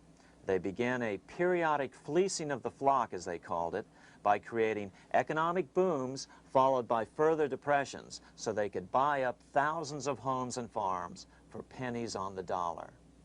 In 1891, the money changers prepared to take the American economy down again, and their methods and motives were laid out with shocking clarity in a memo sent out by the American Bankers Association, the ABA, an organization in which most bankers were members.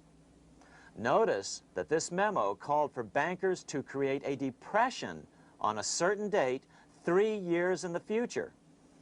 According to the congressional record, here's how it read in part. On September 1st, 1894, we will not renew our loans under any consideration. On September 1st, we will demand our money.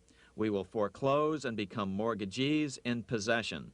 We can take 2/3 of the farms west of the Mississippi and thousands of them east of the Mississippi as well at our price. Then the farmers will become tenants, as in England.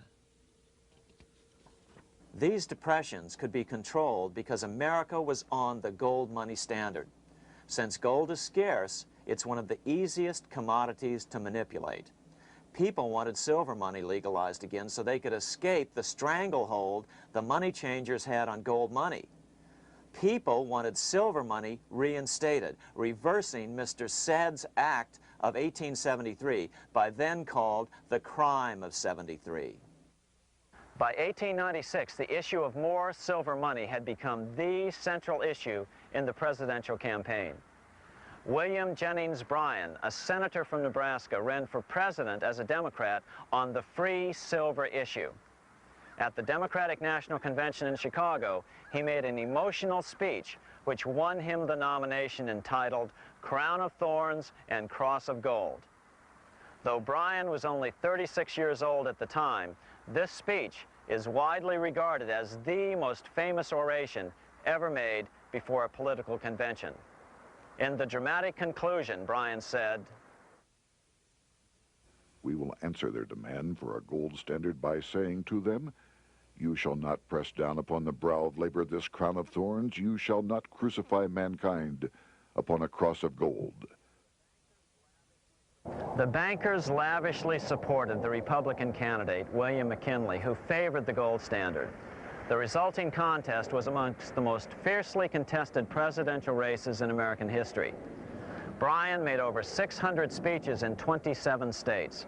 The McKinley campaign got manufacturers and industrialists to inform their employees that if Bryan were elected, all factories and plants would close and there would be no work. The ruse succeeded.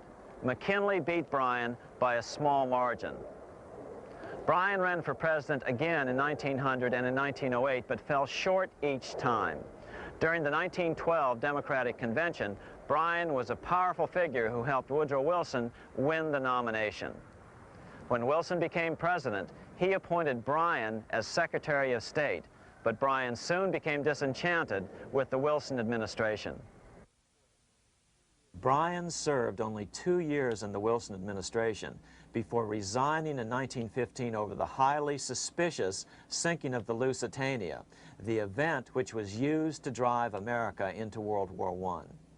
Although William Jennings Bryan never gained the presidency, his efforts delayed the money changers for 17 years from attaining their next goal, a new, privately owned central bank for America.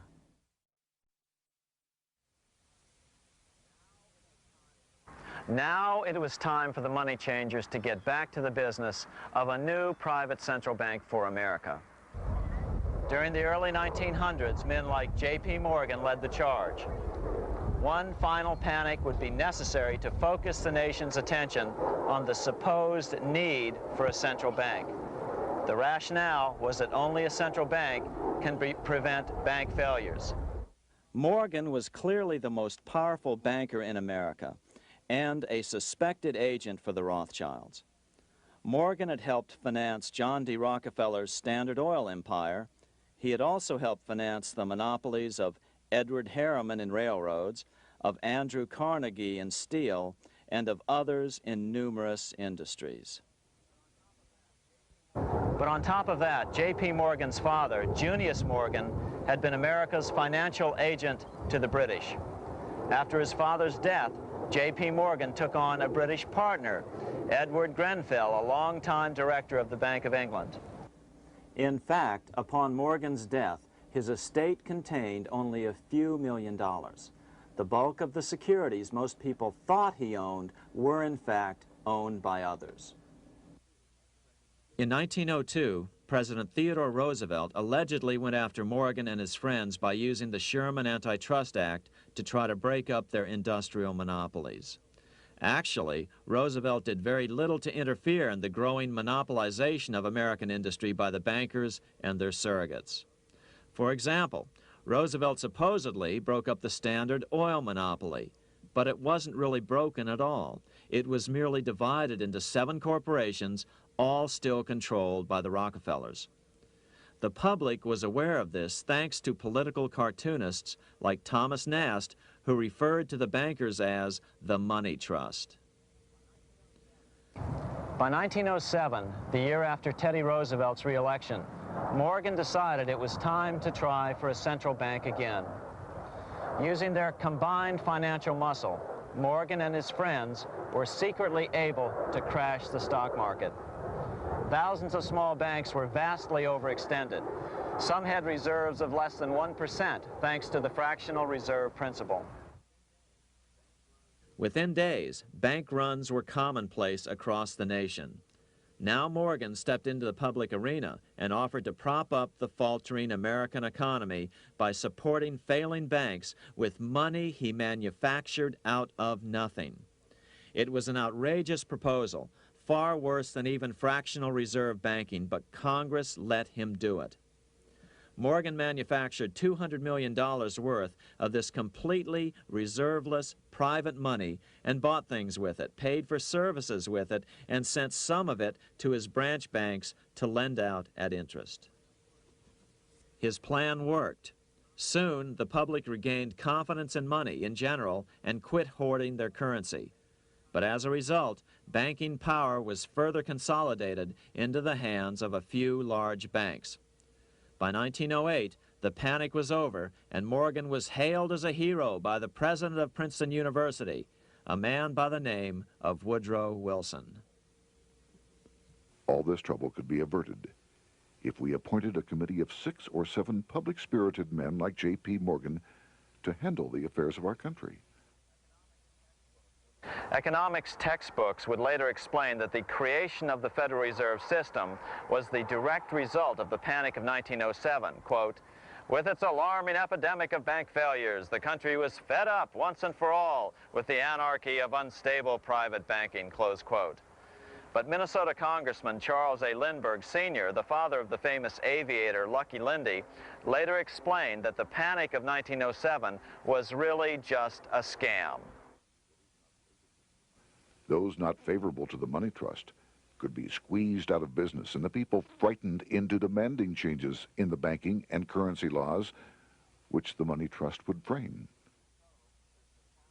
So, since the passage of the National Bank Act of 1863, the money changers had been able to create a series of booms and busts. The purpose was not only to fleece the American public of their property, but to later claim that the banking system was basically so unstable that it had to be consolidated into a central bank once again.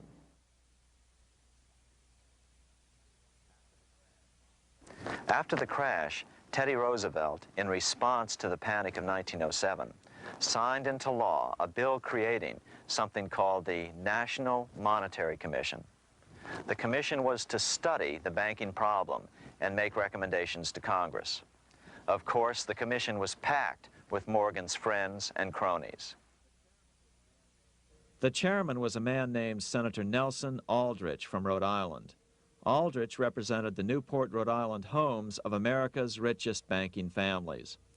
His daughter married John D. Rockefeller, Jr., and together they had 5 sons: John, Nelson, who would become vice president in 1974, Lawrence, Winthrop, and David, the head of the Council on Foreign Relations and former chairman of Chase Manhattan Bank. As soon as the National Monetary Commission was set up, Senator Aldrich immediately embarked on a 2-year tour of Europe, where he consulted at length with the private central bankers in England, France, and Germany. The total cost of his trip alone to the taxpayers was $300,000, an astronomical sum in those days. Shortly after his return, on the evening of November 22nd, 1910, some of the wealthiest and most powerful men in America boarded Senator Aldrich's private rail car and in the strictest secrecy journeyed to this place, Jekyll Island, off the coast of Georgia. With the group came Paul Warburg. Warburg had been given a $500,000 per year salary to lobby for the passage of a privately owned central bank in America, by the investment firm Kuhn, Loeb and Company. Warburg's partner in this firm was a man named Jacob Schiff, the grandson of the man who shared the Green Shield house with the Rothschild family in Frankfurt. Schiff, as we'll find out later, was in the process of spending $20 million to finance the overthrow of the Tsar in Russia. These three European banking families, the Rothschilds, the Warburgs, and the Schiffs, were interconnected by marriage down through the years, just as their American banking counterparts, the Morgans, Rockefellers, and Aldriches were. Secrecy was so tight that all 7 primary participants were cautioned to use only first names to prevent servants from learning their identities. Years later, one participant, Frank Vanderlip, president of National City Bank of New York and a representative of the Rockefeller family, confirmed the Jekyll Island trip in a February 9, 1935 edition of the Saturday Evening Post. I was as secretive, indeed as furtive as any conspirator. Discovery, we knew, simply must not happen, or else all our time and effort would be wasted. If it were to be exposed that our particular group had got together and written a banking bill, that bill would have no chance whatever of passage by Congress. The participants came here to figure out how to solve their major problem, how to bring back a privately owned central bank. But there were other problems that needed to be addressed as well. First of all, the market share of the big national banks was shrinking fast. In the first 10 years of the century, the number of U.S. banks had more than doubled to over 20,000. By 1913, only 29% of all banks were national banks, and they held only 57% of all deposits. As Senator Aldrich later admitted in a magazine article, before passage of this act, the New York bankers could only dominate the reserves of New York. Now, we are able to dominate the bank reserves of the entire country. Therefore, something had to be done to bring these new banks under their control. As John D. Rockefeller put it, quote, "Competition is sin," close quote. Secondly, the nation's economy was so strong that corporations were starting to finance their expansions out of profits instead of taking out huge loans from large banks. In the first 10 years of the new century, 70% of corporate funding came from profits. In other words, American industry was becoming independent of the money changers, and that trend had to be stopped. All the participants knew that these problems could be hammered out into a workable solution, but perhaps their biggest problem was a public relations problem, the name of the new bank. That discussion took place right here in this room, one of the many conference rooms in this sprawling hotel, today known as the Jekyll Island Club Hotel. Aldrich believed that the word bank should not even appear in the name. Warburg wanted to call the legislation the National Reserve Bill or the Federal Reserve Bill. The idea here was to give the impression that the purpose of the new central bank was to stop bank runs, but also to conceal its monopoly character. However, it was Aldrich, the egotistical politician, who insisted it be called the Aldrich Bill. After 9 days at Jekyll Island, the group dispersed.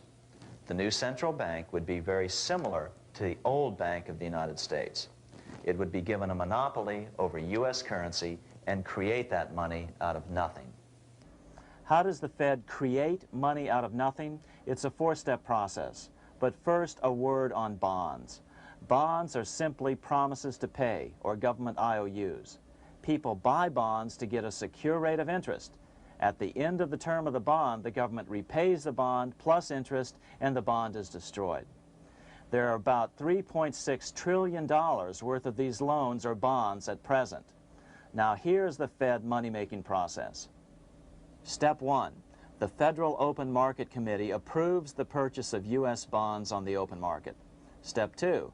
The bonds are purchased by the Fed from whoever is offering them for sale on the open market.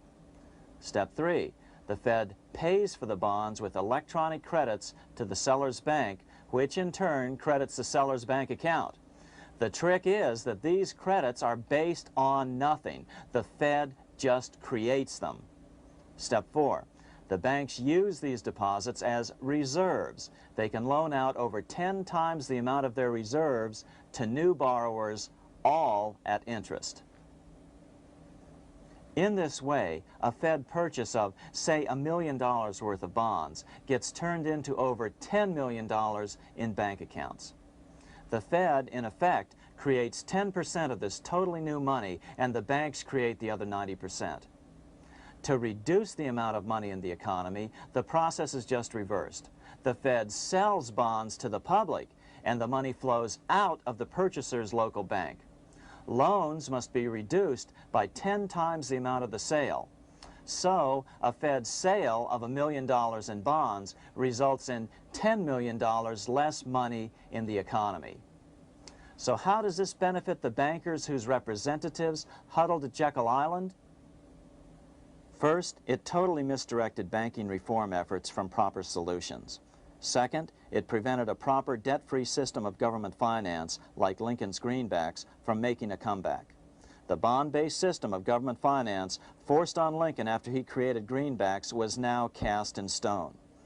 Third, it delegated to the bankers the right to create 90% of our money supply based on only fractional reserves, which they then loan out at interest. Fourth, it centralized overall control of our nation's money supply in the hands of a few men. Fifth, it established a central bank with a high degree of independence from effective political control. Soon after its creation, the Fed's great contraction in the early 1930s would cause the Great Depression. This independence has been enhanced since then through additional laws. In order to fool the public into thinking the government retained control, the plan called for the Fed to be run by a board of governors appointed by the President and approved by the Senate. But all the bankers had to do was to be sure their men got appointed to the board of governors. That wasn't hard. Bankers have money, and money buys influence over politicians. Once the participants left Jekyll Island, the public relations blitz was on. The big New York banks put together an educational fund of $5 million to finance professors at respected universities to endorse the new bank. Woodrow Wilson at Princeton was one of the first to jump on the bandwagon. But the bankers' subterfuge didn't work. The Aldrich Bill was quickly identified as the bankers' bill, a bill to benefit only what became known as the money trust. As Congressman Lindbergh put it during the congressional debate, the Aldrich Plan is the Wall Street plan. It means another panic, if necessary, to intimidate the people. Aldrich, paid by the government to represent the people, proposes a plan for the trusts instead. seeing they didn't have the votes to win in Congress, the Republican leadership never brought the Aldrich bill to a vote. The bankers quietly decided to move to track 2, the Democratic alternative. They began financing Woodrow Wilson as the Democratic nominee. As respected historian James Perloff put it, Wall Street financier Bernard Baruch was put in charge of Wilson's education. Baruch brought Wilson to the Democratic Party headquarters in New York in 1912, leading him like one would a poodle on a string. Wilson received an indoctrination course from the leaders convened there. So now the stage was set. The money changers were poised to install their privately owned central bank once again. The damage President Andrew Jackson had done 76 years earlier had been only partly repaired with the passage of the National Bank Act during the Civil War. Since then, the battle had raged on across the decades. The Jacksonians became the greenbackers, who became the hardcore supporters of William Jennings Bryan. With Bryan leading the charge, these opponents of the money changers, ignorant of Baruch's tutelage, now threw themselves behind Democrat Woodrow Wilson. They and Bryan would soon be betrayed.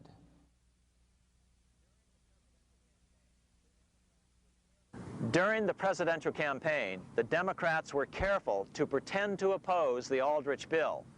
As Representative Lewis McFadden, himself a Democrat, as well as chairman of the House Banking and Currency Committee, explained it 20 years after the fact. The Aldrich bill was condemned in the platform. When Woodrow Wilson was nominated, the man who ruled the Democratic Party promised the people that if they were returned to power, there would be no central bank established here while they held the reins of government. 13 months later, that promise was broken, and the Wilson administration, under the tutelage of those sinister Wall Street figures who stood behind Colonel House, established here in our free country the worm-eaten, monarchical institution of the King's Bank, to control us from the top downward and to shackle us from the cradle to the grave. Once Wilson was elected, Morgan, Warburg, Baruch, and company advanced a new plan, which Warburg named the Federal Reserve System. The Democratic leadership hailed the new bill, called the Glass-Owen bill, as something radically different from the Aldrich bill. But in fact, the bill was virtually identical in every important detail. In fact, so vehement were the Democratic denials of similarity that Paul Warburg, the father of both bills, had to step in to reassure his paid friends in Congress that the two bills were virtually identical. Brushing aside the external differences affecting the shells, we find the kernels of the two systems very closely resembling and related to one another. But that admission was for private consumption only.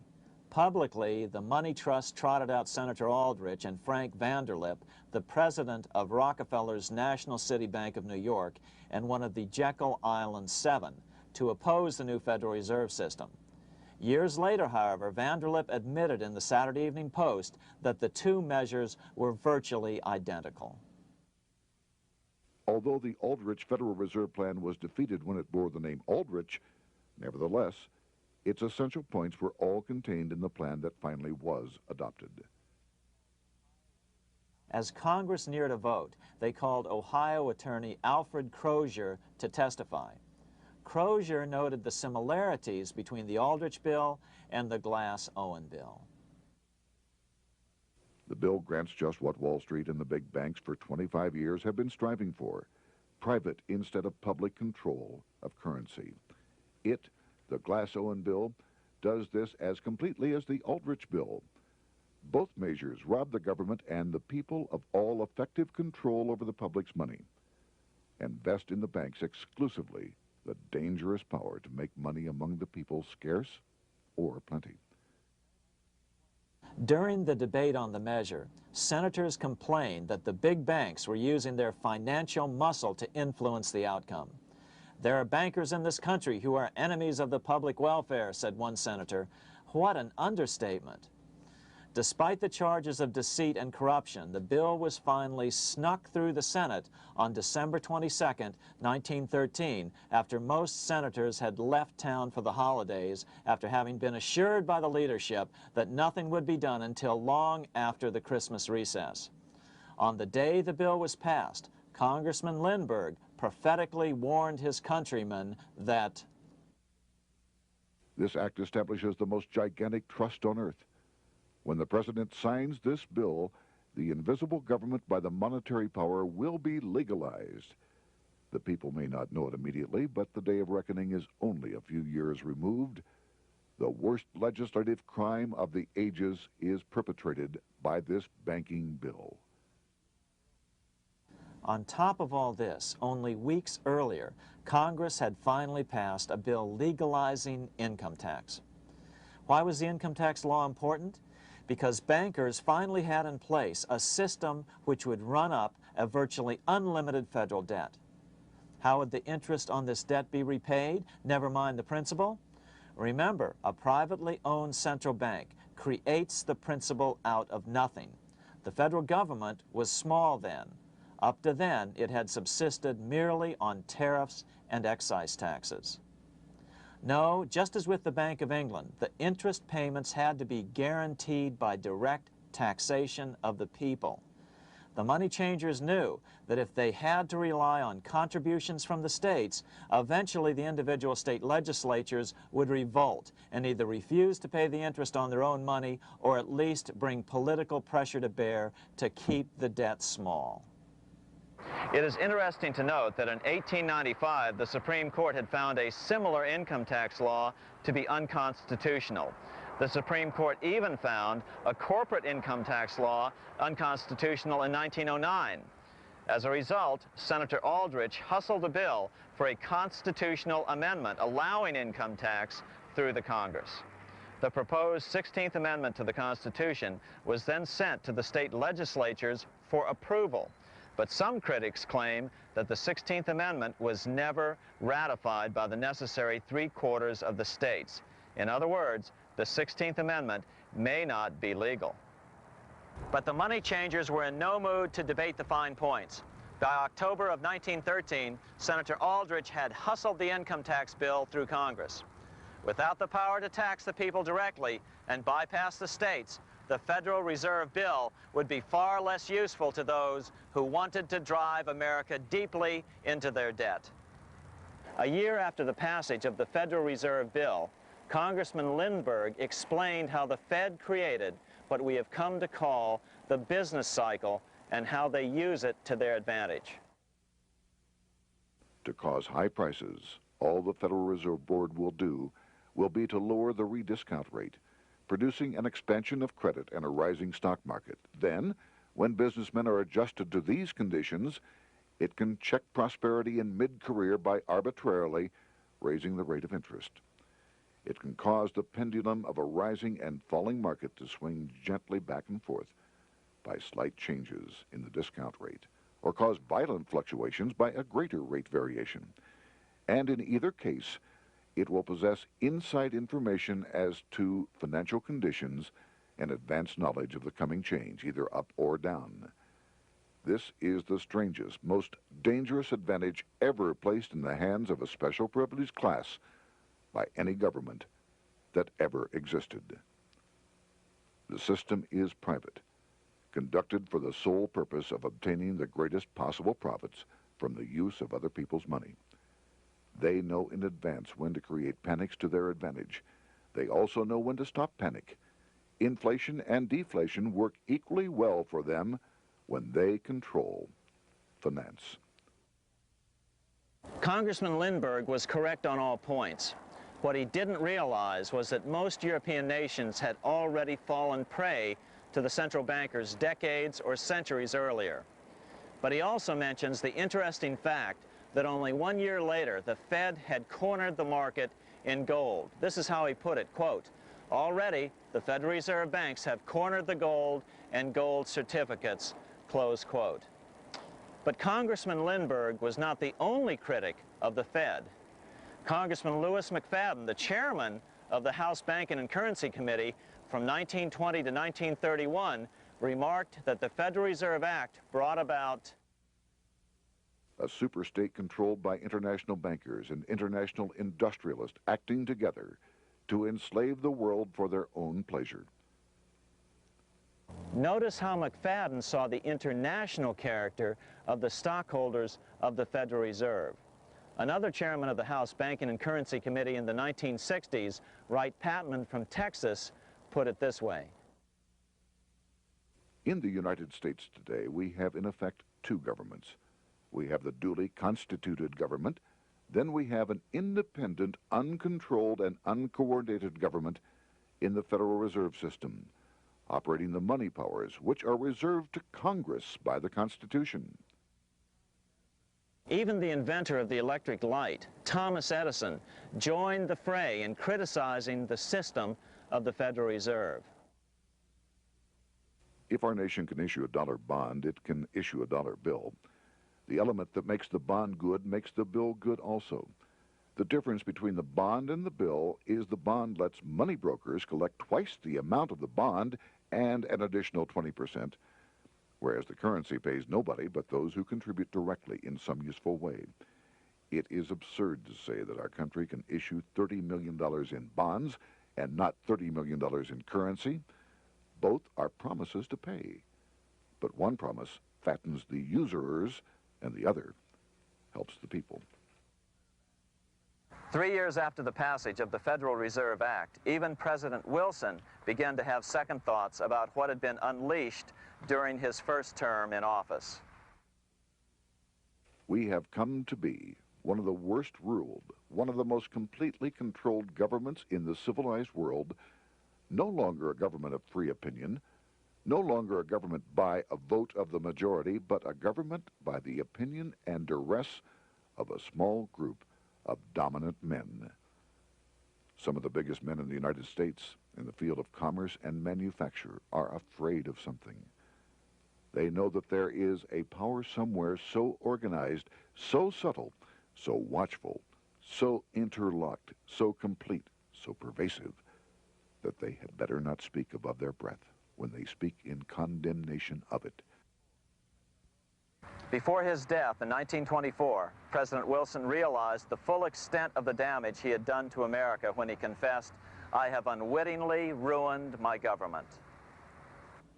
So finally, the money changers, those who profit by manipulating the amount of money in circulation, had their privately owned central bank installed again in America. The major newspapers, which they also owned, hailed passage of the Federal Reserve Act of 1913, telling the public that now depressions could be scientifically prevented. The fact of the matter was that now depressions could be scientifically created.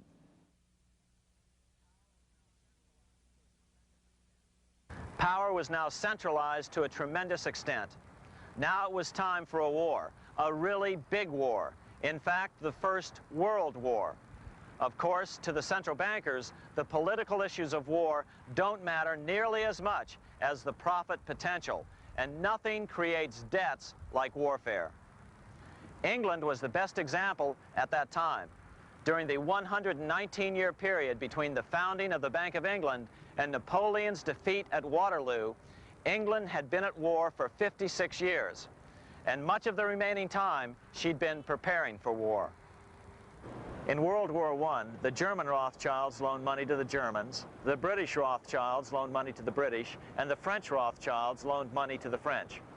In America, J.P. Morgan was the sales agent for war materials to both the British and the French. In fact, 6 months into the war, Morgan became the largest consumer on earth, spending $10 million a day. His offices here at 23 Wall Street were mobbed by brokers and salesmen trying to cut a deal. In fact, it got so bad that the bank had to post guards at every door and at the partners' homes as well. Many other New York bankers made out as well from the war. President Wilson appointed Bernard Baruch to head the War Industries Board. According to historian James Perloff, both Baruch and the Rockefellers profited by some $200 million during the war. But profits were not the only motive. There was also revenge. The money changers never forgave the czars for their support of Lincoln during the Civil War. Also, Russia was the last major European nation to refuse to give in to the privately owned central bank scheme. 3 years after World War I broke out, the Russian Revolution toppled the Tsar and installed the scourge of communism. Jacob Schiff of Kuhn Loeb and Company bragged from his deathbed that he had spent $20 million towards the defeat of the Tsar. Money was funneled from England to support the revolution as well. Why would some of the richest men in the world financially back communism, the system that was openly vowing to destroy the so-called capitalism that made them wealthy? Researcher Gary Allen explained it this way. If one understands that socialism is not a share the wealth program, but is in reality a method to consolidate and control the wealth, then the seeming paradox of super-rich men promoting socialism becomes no paradox at all. Instead, it becomes logical, even the perfect tool of power-seeking megalomaniacs. Communism, or more accurately socialism, is not a movement of the downtrodden masses, but of the economic elite.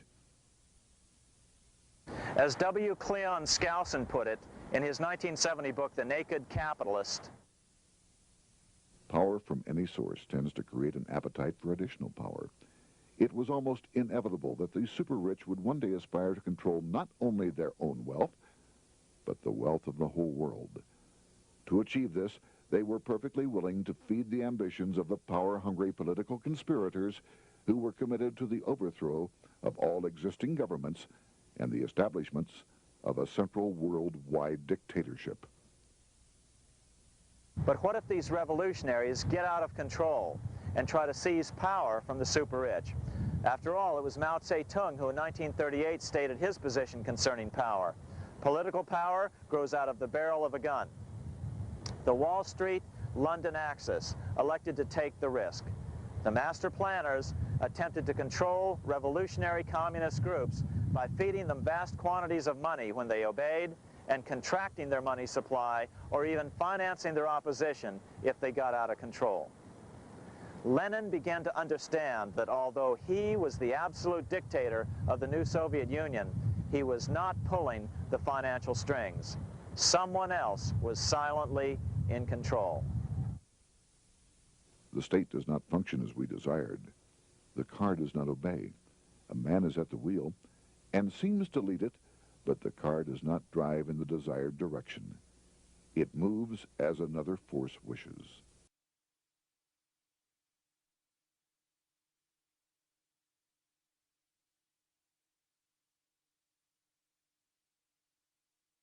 Who is behind it?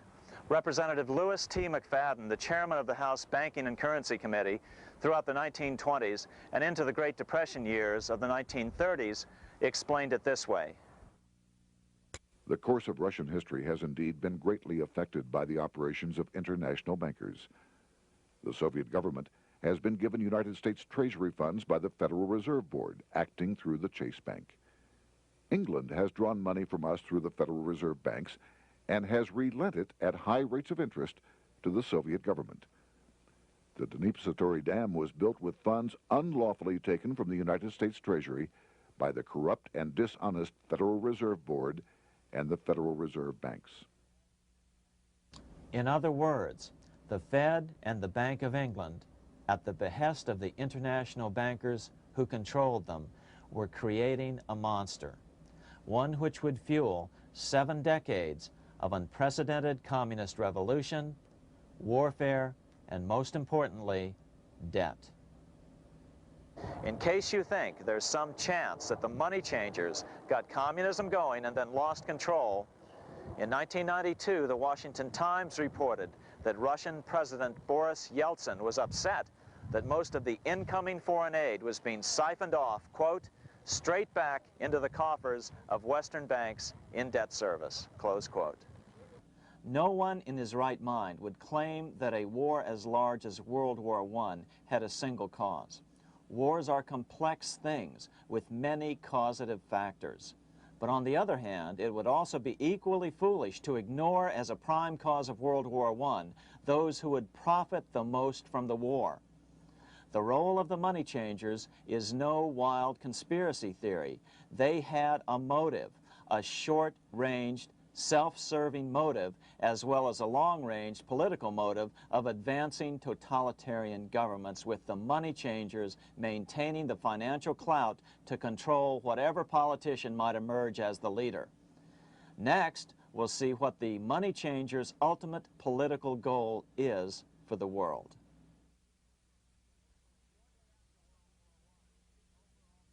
Shortly after World War I, the overall political agenda of the money changers began to be clear.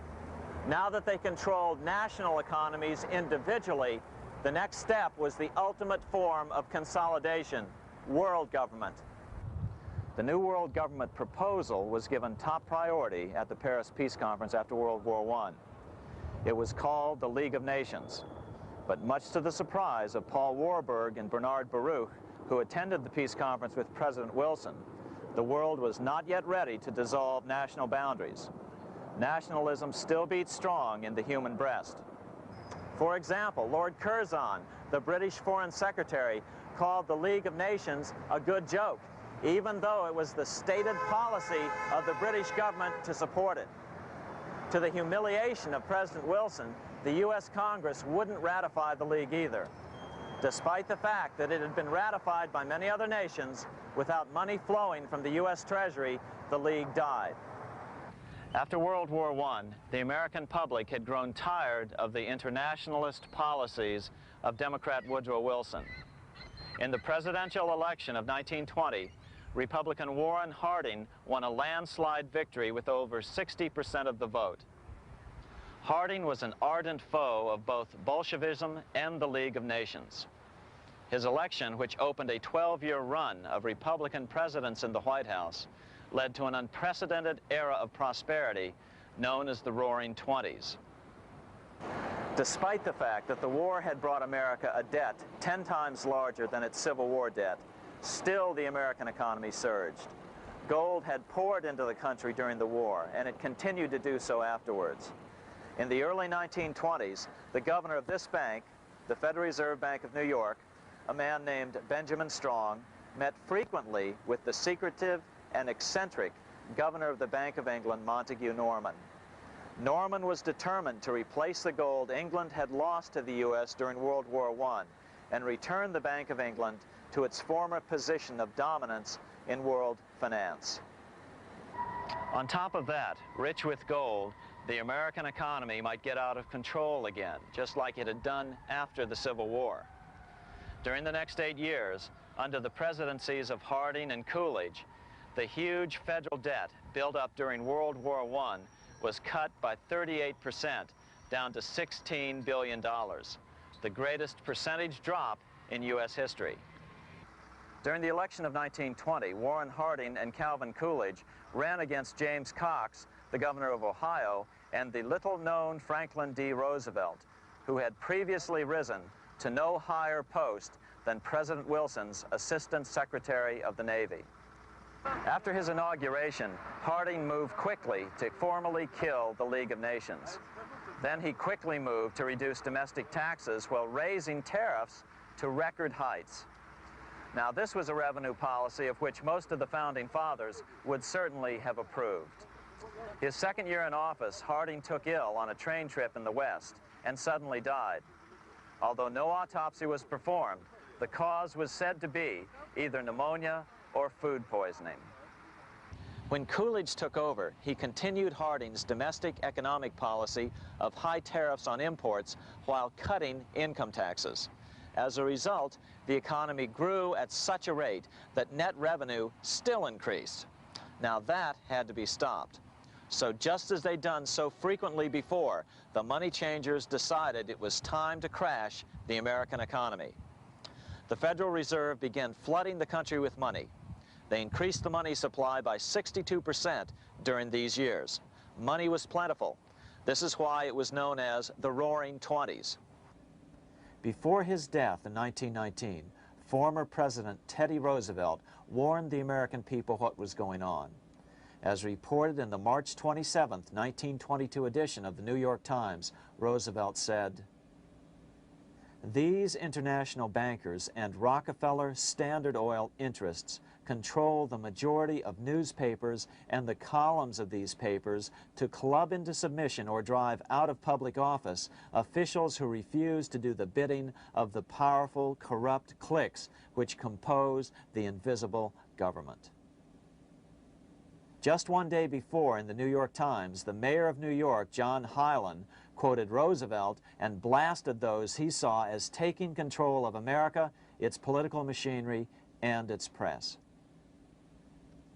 The warning of Theodore Roosevelt has much timeliness today, for the real menace of our republic is this invisible government which, like a giant octopus, sprawls its slimy length over city, state, and nation. It seizes in its long and powerful tentacles our executive officers, our legislative bodies, our schools, our courts, our newspapers, and every agency created for the public protection. To depart from mere generalizations, let me say that at the head of this octopus are the Rockefeller Standard Oil interest and a small group of powerful banking houses generally referred to as the international bankers. The little coterie of powerful international bankers virtually run the United States government for their own selfish purposes. They practically control both parties, write political platforms, make cat's paws of party leaders, use the leading men of private organizations, and resort to every device to place in nomination for high public office only such candidates as will be amenable to the dictates of corrupt big business. These international bankers and Rockefeller Standard Oil interests control the majority of newspapers and magazines in this country. Why didn't people listen to such strong warnings and demand that Congress reverse its 1913 passage of the Federal Reserve Act? Because remember, it was the 1920s. A steady increase in bank loans contributed to a rising market. In other words, just as it is today, in times of prosperity, no one wants to worry about economic issues. But there was a dark side to all this prosperity. Businesses expanded and became strung out on credit. Speculation in the booming stock market became rampant. Although everything looked rosy, it was a castle made of sand. When all was in readiness, in April of 1929, Paul Warburg, the father of the Federal Reserve, sent out a secret advisory warning his friends that a collapse and nationwide depression was certain. In August of 1929, the Fed began to tighten money. It is not a coincidence that the biographies of all the Wall Street giants of that era, John D. Rockefeller, J.P. Morgan, Bernard Baruch, etc., all marvel that they got out of the stock market just before the crash and put all their assets in cash or gold. On October 24th, 1929, the big New York bankers called in their 24-hour broker call loans. This meant that both stockbrokers and customers had to dump their stocks on the market to cover their loans, no matter what price they had to sell them for. As a result, the market tumbled, and that day was known as Black Thursday. According to John Kenneth Galbraith, writing in The Great Crash, 1929, at the height of the selling frenzy, Bernard Baruch brought Winston Churchill into the visitors' gallery of the New York Stock Exchange here to witness the panic and impress him with his power over the wild events down on the floor. Congressman Louis McFadden, chairman of the House Committee on Banking and Currency from 1920 to 1931, knew who to blame. He accused the Fed and the international bankers of orchestrating the crash. It was not accidental. It was a carefully contrived occurrence. The international bankers sought to bring about a condition of despair here so that they might emerge as rulers of us all. But McFadden went even farther. He openly accused them of causing the crash in order to steal America's gold. In February 1931, in the midst of the Depression, he put it this way. I think it can hardly be disputed that the statesmen and financiers of Europe are ready to take almost any means to reacquire rapidly the gold stock which Europe lost to America as the result of World War I. Curtis Dahl, a broker for Lehman Brothers, was on the floor of the New York Stock Exchange the day of the crash. In his 1970 book, FDR, My Exploited Father-in-Law, he explained that the crash was triggered by the planned sudden shortage of call money in the New York money market. Actually, it was the calculated shearing of the public by the world money powers triggered by the planned sudden shortage of call money in the New York money market. Within a few weeks, $3 billion of wealth simply seemed to vanish. Within a year, $40 billion had been lost. But did it really disappear? Or was it simply consolidated in fewer hands? And what did the Federal Reserve do? Instead of moving to help the economy out by quickly lowering interest rates to stimulate the economy, the Fed continued to brutally contract the money supply further, deepening the Depression. Between 1929 and 1933, the Fed reduced the money supply by an additional 33%. Although most Americans have never heard that the Fed was the cause of the Depression, this is well known among top economists. Milton Friedman, the Nobel Prize-winning economist now of Stanford University, said the same thing in a National Public Radio interview in January of 1996.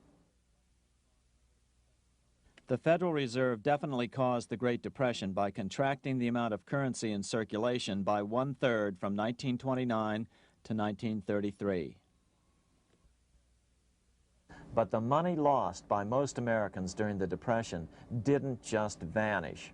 It was just redistributed into the hands of those who had gotten out just before the crash and had purchased gold, which is always a safe place to put your money just before a depression. But America's money also went overseas. Incredibly, as President Hoover was heroically trying to rescue banks and prop up businesses, with millions of Americans starving as the Great Depression deepened, millions of dollars were being spent rebuilding Germany from damage sustained during World War I. 8 years before Hitler would invade Poland, Representative Louis McFadden, chairman of the House Banking and Currency Committee, warned Congress that Americans were paying for Hitler's rise to power. After World War I, Germany fell into the hands of the German international bankers. Those bankers bought her, and they now own her lock, stock, and barrel. They have purchased her industries, they have mortgages on her soil, they control her production, they control all her public utilities. The international German bankers have subsidized the present government of Germany, and they have also supplied every dollar of the money Adolf Hitler has used in his lavish campaign to build up a threat to the government of Brüning. When Brüning fails to obey the orders of the German international bankers, Hitler is brought forth to scare the Germans into submission. Through the Federal Reserve Board, over $30 billion of American money has been pumped into Germany. You have all heard of the spending that's taken place in Germany. Modernistic dwellings, her great planetariums, her gymnasiums, her swimming pools, her fine public highways, her perfect factories. All this was done on our money. All this was given to Germany through the Federal Reserve Board. The Federal Reserve Board has pumped so many billions of dollars into Germany that they dare not name the total. Franklin D. Roosevelt was swept into office during the 1932 presidential election. Once Roosevelt was in office, however, sweeping emergency banking measures were immediately announced, which did nothing but increase the Fed's power over the money supply. Then, and only then, did the Fed finally begin to loosen the purse strings and feed new money out to the starving American people. At first, Roosevelt railed against the money changers as being the cause of the Depression. Believe it or not, this is what he said on March 4th, 1933, in his inaugural address. Practices of the unscrupulous money changers stand indicted in the court of public opinion, rejected by the hearts and minds of men. The money changers have fled from their high seats in the temple of our civilization. But 2 days later, Roosevelt declared a bank holiday and closed all banks. Later that year, Roosevelt outlawed private ownership of all gold bullion and all gold coins with the exception of rare coins. Most of the gold in the hands of the average American was in the form of gold coins. The new decree was, in effect, a confiscation. Those who didn't comply risk as much as 10 years in prison and a $10,000 fine, the equivalent of $100,000 today. Out in small-town America, some people didn't trust Roosevelt's order. Many were torn between keeping their hard-earned wealth or obeying the government.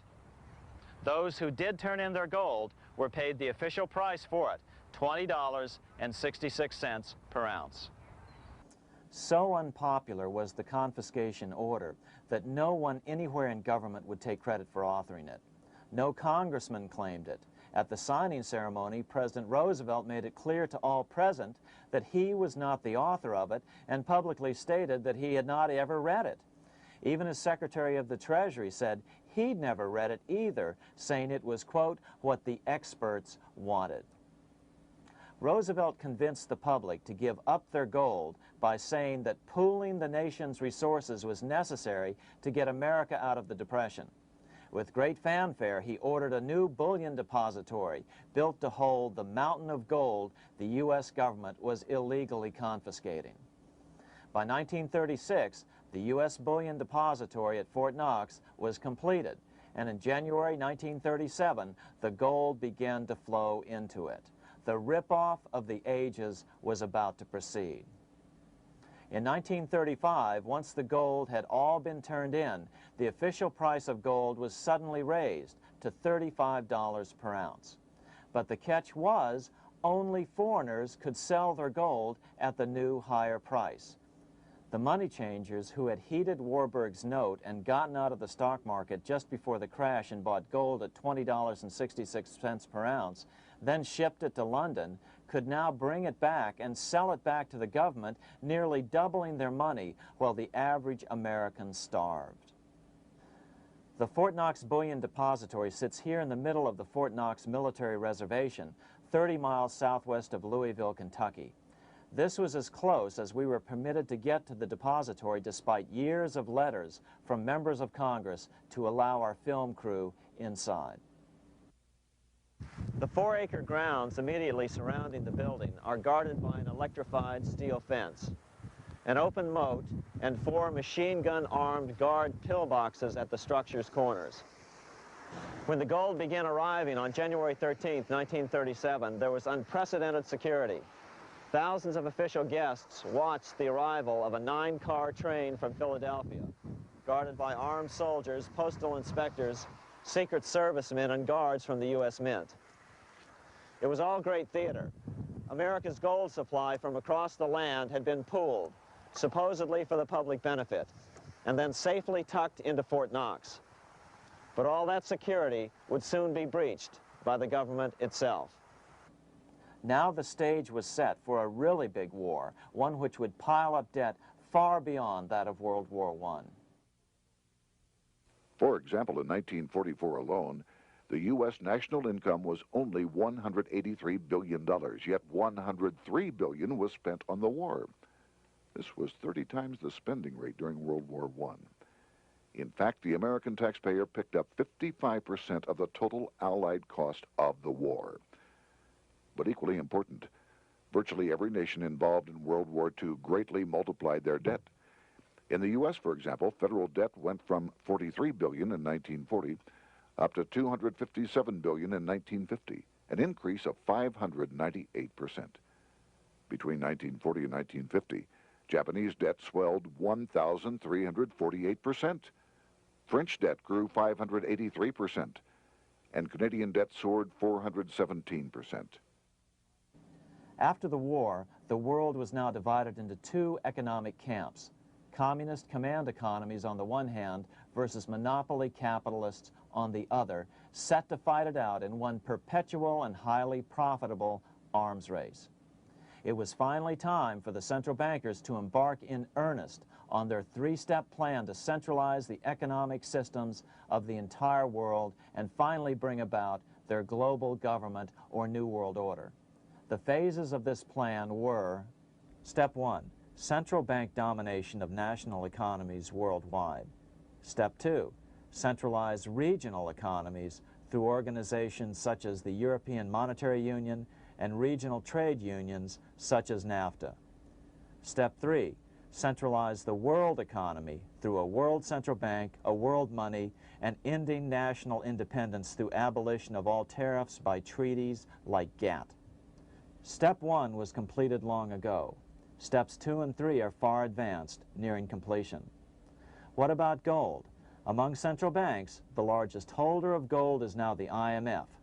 It and central banks now control 2/3 of the world's gold supply, giving them the ability to manipulate the gold market. Remember the money changer's golden rule: he who has the gold makes the rules. But before we get into solutions to our problem, let's take a look at what happened to all that gold in Fort Knox. Because if we don't understand that the gold has been stolen, will allow ourselves to be stampeded into the wrong solution, a gold-backed currency. Most Americans still believe that the gold is still here at Fort Knox. At the end of World War II, Fort Knox contained over 700 million ounces of gold, an incredible 70% of all the gold in the world. How much remains? No one knows. Despite the fact that federal law requires an annual physical audit of Fort Knox gold, the Treasury has consistently refused to conduct one. The truth is that a reliable audit of whatever remains here has not been conducted since President Eisenhower ordered one in 1953. Where did America's gold in Fort Knox go? Over the years, it was sold off to European money changers at the $35 per ounce price. Remember, this was during a time when it was illegal for Americans to buy any of their own gold from Fort Knox. In fact, there was a very infamous case where the Firestone family set up a string of dummy corporations to purchase Fort Knox gold and keep it in Switzerland, never hitting U.S. shores. They were eventually caught, however, and successfully prosecuted. Finally, by 1971, all the pure gold had been secretly removed from Fort Knox, drained back to London. Once the gold was gone from Fort Knox, President Nixon closed the gold window by repealing Roosevelt's Gold Reserve Act of 1934, finally making it legal once again for Americans to buy gold. Naturally, gold prices immediately began to soar. 9 years later, gold sold for $880 per ounce, 25 times what the gold in Fort Knox was sold for. One would think that eventually someone in the government would get wind of what was happening and blow the whistle. The largest fortune in the history of the world stolen. Shades of the old James Bond film, Goldfinger. Well, as a matter of fact, Ian Fleming, the author of the James Bond series, was head of the British counterintelligence service, MI5. Some believe in the intelligence community that he wrote much of his fiction as a warning, as many authors of fiction do. If the removal of all the good delivery gold from Fort Knox can be viewed as a deliberate raid on the U.S. Treasury, then such an operation might well have been years in the making, namely 40 years. Certainly enough time for Fleming to get wind of it and try to prevent it. So just how did the story of the Fort Knox gold robbery get out? It all started with an article in a New York periodical in 1974. The article charged that the Rockefeller family was manipulating the Federal Reserve to sell off Fort Knox gold at bargain basement prices to anonymous European speculators. 3 days later, the anonymous source of the story, Louise Auchincloss Boyer, mysteriously fell to her death from the window of her 10th floor apartment in New York. How would Mrs. Boyer have known of the Rockefeller connection to the Fort Knox gold heist? She was the longtime secretary of Nelson Rockefeller. For the next 14 years, this man, Ed Durrell, a wealthy Ohio industrialist, devoted himself to a quest for the truth concerning the Fort Knox gold. He wrote thousands of letters to over 1,000 government and banking officials, trying to find out how much gold was really left and where the rest of it had gone. Edith Roosevelt, the granddaughter of President Teddy Roosevelt, questioned the actions of the government in a March 1975 edition of the New Hampshire Sunday News. Allegations of missing gold from our Fort Knox vaults are being widely discussed in European financial circles. But what is puzzling is that the administration is not hastening to demonstrate conclusively that there is no cause for concern over our gold treasure, if indeed it is in a position to do so.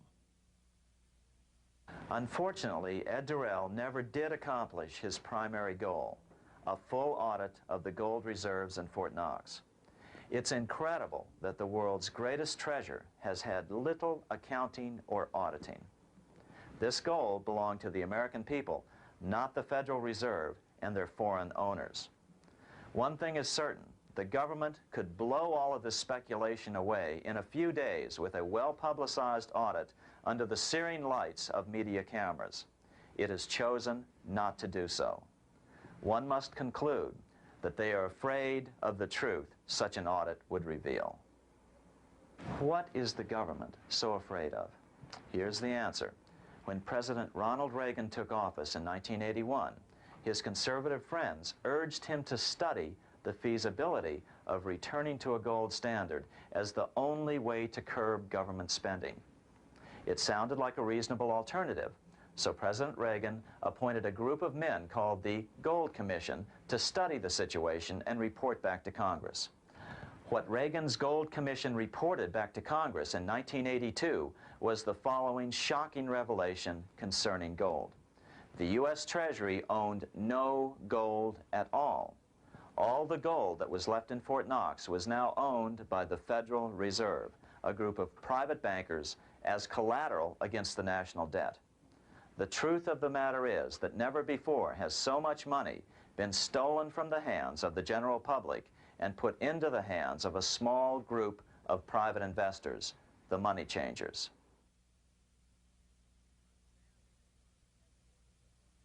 I'm standing in front of the headquarters of the International Monetary Fund located in Washington, D.C.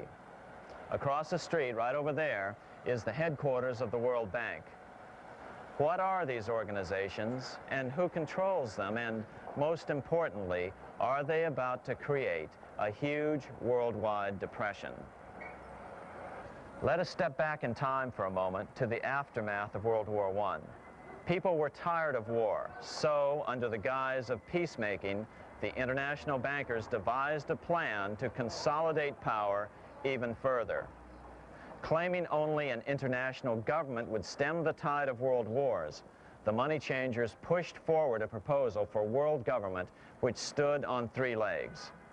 A world central bank to be called the Bank of International Settlements, a world judiciary to be called the World Court located in The Hague, the Netherlands, and a world executive and legislature to be called the League of Nations.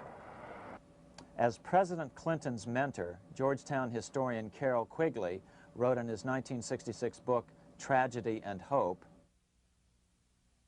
the powers of financial capitalism had a far-reaching plan, nothing less than to create a world system of financial control in private hands, able to dominate the political system of each country and the economy of the world as a whole. This system was to be controlled in a feudalistic fashion by the central banks of the world, acting in concert by secret agreements arrived at in frequent meetings and conferences. The apex of the system was to be the Bank for International Settlements in Bâle, Switzerland, a private bank owned and controlled by the world central banks, which were themselves private corporations. Each central bank sought to dominate its government by its ability to control treasury loans, to manipulate foreign exchanges, to influence the level of economic activity in the country, and to influence cooperative politicians by subsequent economic rewards in the business world. Despite intense pressure from the international bankers and the press, a handful of U.S. senators, led by Senator Henry Cabot Lodge, kept the U.S. out of these schemes. Without U.S. participation, the League was doomed. Incredibly, even though the U.S. rejected the World Central Bank, the BIS, the New York Federal Reserve ignored its government and arrogantly sent representatives to Switzerland to participate in the central bankers' meeting right up until 1994, when the U.S. was finally officially dragged into it. Their world government schemes thwarted, the bankers resorted to the old formula, another war to wear down the resistance to world government while reaping handsome profits. To this end, Wall Street helped resurrect Germany through the Thyssen banks, which were affiliated with the Harriman interest in New York, just as the Chase Bank had assisted in the financing of the Bolshevik Revolution in Russia during World War I. Chase Bank was controlled by the Rockefeller family. Subsequently, it was merged with Warburg's Manhattan Bank to form the Chase Manhattan Bank. Now this has merged with Chemical Bank of New York, making it the largest Wall Street bank. Their strategy worked. Even before World War II was over, world government was back on track. In 1944, at Bretton Woods, New Hampshire, the International Monetary Fund and the World Bank were approved with full U.S. participation. The Second League of Nations, renamed the United Nations, was approved in 1945. Soon, a new international court system was functioning as well. All effective opposition to these international bodies before the war had evaporated in the heat of war, just as planned. These new organizations simply repeated on a world scale what the National Banking Act of 1864 and the Federal Reserve Act of 1913 had established in the U.S. They created a banking cartel composed of the world's central banks, which gradually assumed the power to dictate credit policies to the banks of all the nations. For example, just as the Federal Reserve Act authorized the creation of a new national fiat currency called Federal Reserve Notes, the IMF has been given the authority to issue a world fiat money called Special Drawing Rights, or SDRs. To date, the IMF has created in excess of $30 billion worth of SDRs. Member nations are being pressured to make their currencies fully exchangeable for SDRs. In 1968, Congress approved laws authorizing the Fed to accept SDRs as reserves in the U.S. and to issue Federal Reserve notes in exchange for SDRs. What does that mean? It means that in the U.S., SDRs are already a part of our lawful money. And what about gold? SDRs are already partially backed by gold. And with 2/3 of world gold now in the hands of central banks, the money changers can go about structuring the world's economic future in whichever way they deem most profitable. Keep in mind, just as the Fed is controlled by its Board of Governors, the IMF is controlled by its Board of Governors, which are either the heads of the different central banks or the heads of the various national treasury departments dominated by their central banks. Voting power in the IMF gives the U.S. and the U.K., that is to say the Fed and the Bank of England, effective control. Just as the Fed controls the amount of money in the U.S., the BIS, IMF, and World Bank control the money supply for the world. So we see the repetition of the old goldsmith's fraud replicated on the national scale with central banks like the Fed and on the international scale by the three arms of the world central bank.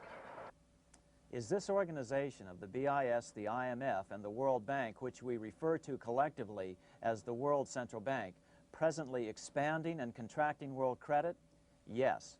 Regulations put into effect in 1988 by the BIS required the world's bankers to raise their capital and reserves to 8% of liabilities by 1992. Increased capital requirements put an upper limit to the fractional reserve lending, similar to the way cash reserve requirements do. What has this seemingly insignificant regulation made in a Swiss city 8 years ago meant to the world? It means our banks cannot loan more and more money to buy more and more time before the next depression, as a maximum loan ratio is now set. It means those nations with the lowest bank reserves in their systems have already felt the terrible effects of this credit contraction as their banks scrambled to raise money to increase their reserves to 8%. To raise the money, they had to sell stocks, which depressed their stock markets and began the depression first in their countries. Japan, which in 1988 had among the lowest capital and reserve requirements and thus was the most affected by the regulation, has experienced a financial crash which began almost immediately in 1989, which has wiped out a staggering 50% of the value of its stock market since 1990 and 60% of the value of its commercial real estate. The Bank of Japan has lowered its interest rates to 0.5%, practically giving away money to resurrect the economy, but still the depression worsens. Due to the $20 billion U.S. bailout of Mexico, the financial collapse in that nation is already known here. Yet despite the bailout, the economy continues to be a disaster. One huge debt after another is rolled over as new loans are being made simply to enable Mexico to pay the interest on the old loans. In the south of Mexico, the poor have been in open revolt as every spare peso is being siphoned out of the country to make interest payments. It is important to note that a radical transfer of power is taking place as nations become subservient to a supranational world central bank controlled by a handful of the world's richest bankers. As the IMF creates more and more SDRs by the stroke of a pen on IMF ledgers, more and more nations borrow them to pay interest on their mounting debts and gradually fall under the control of the faceless bureaucrats of the World Central Bank. As the worldwide depression worsens and spreads, this will give the World Central Bank the power of economic life and death over these nations. It will decide which nations will be permitted to receive further loans and which nations will starve. Despite all the rhetoric about development and the alleviation of poverty, the result is a steady transfer of wealth from the debtor nations to the money changers' central banks which control the IMF and the World Bank. For example, in 1992, the Third World debtor nations, which borrowed from the World Bank, paid $198 million more to the central banks of the developed nations for World Bank-funded purposes than they received from the World Bank. All this increases their permanent debt in exchange for temporary relief of poverty caused by prior borrowings. Already, these repayments exceed the amount of the new loans. By 1992, Africa's external debt had reached $290 billion, 2.5 times greater than in 1980, resulting in skyrocketing infant mortality rates and unemployment, deterioration of schools, housing, and the general health of the people. The entire world faces the immeasurable suffering already destroying the Third World and now Japan, all for the benefit of the money changers. As one prominent Brazilian politician put it, "The Third World War has already started. It is a silent war, not for that reason any less sinister. The war is tearing down Brazil, Latin America, and practically all the Third World. Instead of soldiers dying, there are children. It is a war over the Third World debt, one which has as its main weapon interest, a weapon more deadly than the atom bomb, more shattering than a laser beam."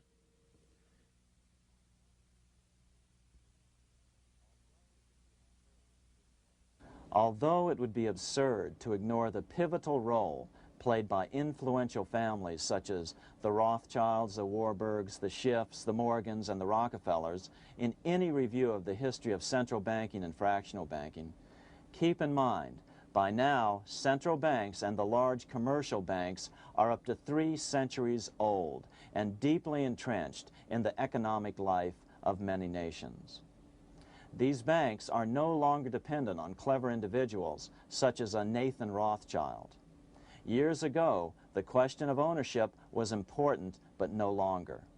For example, both the Bank of England and the Bank of France were nationalized after World War II, and nothing changed, nothing at all. They endure and continue to grow, now protected by numerous laws, paid politicians, and mortgaged media, untouched by the changing of generations. 3 centuries have given them an aura of respectability. The old school tie is now worn by the 6th generation son, who's been raised in a system that he may never question as he is named to serve on the governing boards of countless philanthropic organizations. To focus attention today on individuals or families, or to attempt to sort out the current holders of power serves little useful purpose and would be a distraction from the cure. The problem is far bigger than that. It is the corrupt banking system that was and is being used to consolidate vast wealth into fewer and fewer hands that is our current economic problem. Change the names of the main players now, and the problem will neither go away nor even miss a beat. Likewise, among the hordes of bureaucrats working in the World Bank, central banks, and international banks, only a tiny fraction have any idea of what's really going on. No doubt they'd be horrified to learn that their work is contributing to the terrible impoverishment and gradual enslavement of mankind to a few incredibly rich plutocrats. So really, there's no use in emphasizing the role of individuals anymore. And the problem even transcends the normal spectrum of political right and left. Both communism and socialism, as well as monopoly capitalism, have been used by the money changers. Today, they profit from either side of the new political spectrum. The big government, welfare state on the so-called left wing versus the neoconservative, laissez-faire capitalists who want big government totally out of their lives on the right wing. Either way, the bankers win. Monetary reform is the most important political issue facing this nation. That clarified, let's proceed to the conclusions in the spirit Lincoln declared, with malice towards none, with charity towards all. At the start of this video, we ask a number of troubling questions. Let's be sure we've answered them. What's going on in America today? Why are we over our heads in debt? Why can't the politicians bring debt under control? Why are we over our heads in debt? Because we're laboring under a debt money system that is designed and controlled by private bankers. Now, some will argue that the Federal Reserve System is a quasi-governmental agency. But the President appoints only 2 of the 7 members of the Federal Reserve Board of Governors every 4 years. And he appoints them to 14-year terms, far longer than his own. The Senate does confirm those appointments, but the whole truth is that the President wouldn't dare appoint anyone to that board of whom Wall Street does not approve. Of course, this does not preclude the possibility that some honorable men may be appointed to the Board of Governors. But the fact is that the Fed is specifically designed to operate independently of our government, as are nearly all other central banks.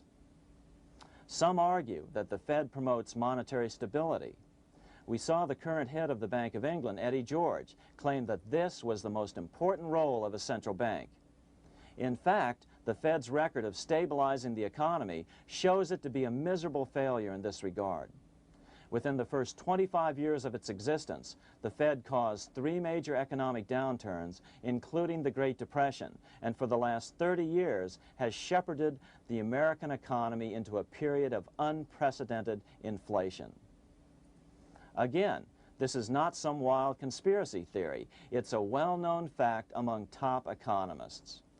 As Nobel Prize-winning economist Milton Friedman put it, the stock of money, prices, and output was decidedly more unstable after the establishment of the Federal Reserve System than before. The most dramatic period of instability in output was, of course, the period between the 2 wars, which includes the severe monetary contractions of 1920-21, 1929-33, and 1937-38.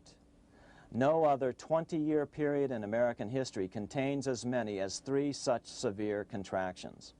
This evidence persuades me that at least a third of the price rise during and just after World War I is attributable to the establishment of the Federal Reserve System, and that the severity of each of the major contractions, 1920-21, 1929-33, and 1937-38, is directly attributable to acts of commission and omission by the reserve authorities. Any system which gives so much power and so much discretion to a few men so that mistakes, excusable or not, can have such far-reaching effects is a bad system. It is a bad system to believers in freedom just because it gives a few men such power without any effective check by the body politic. This is the key political argument against an independent central bank. To paraphrase Clemenceau, money is much too serious a matter to be left to the central bankers. We must learn from our history before it is too late. Why can't politicians control the federal debt? Because all our money is created out of debt.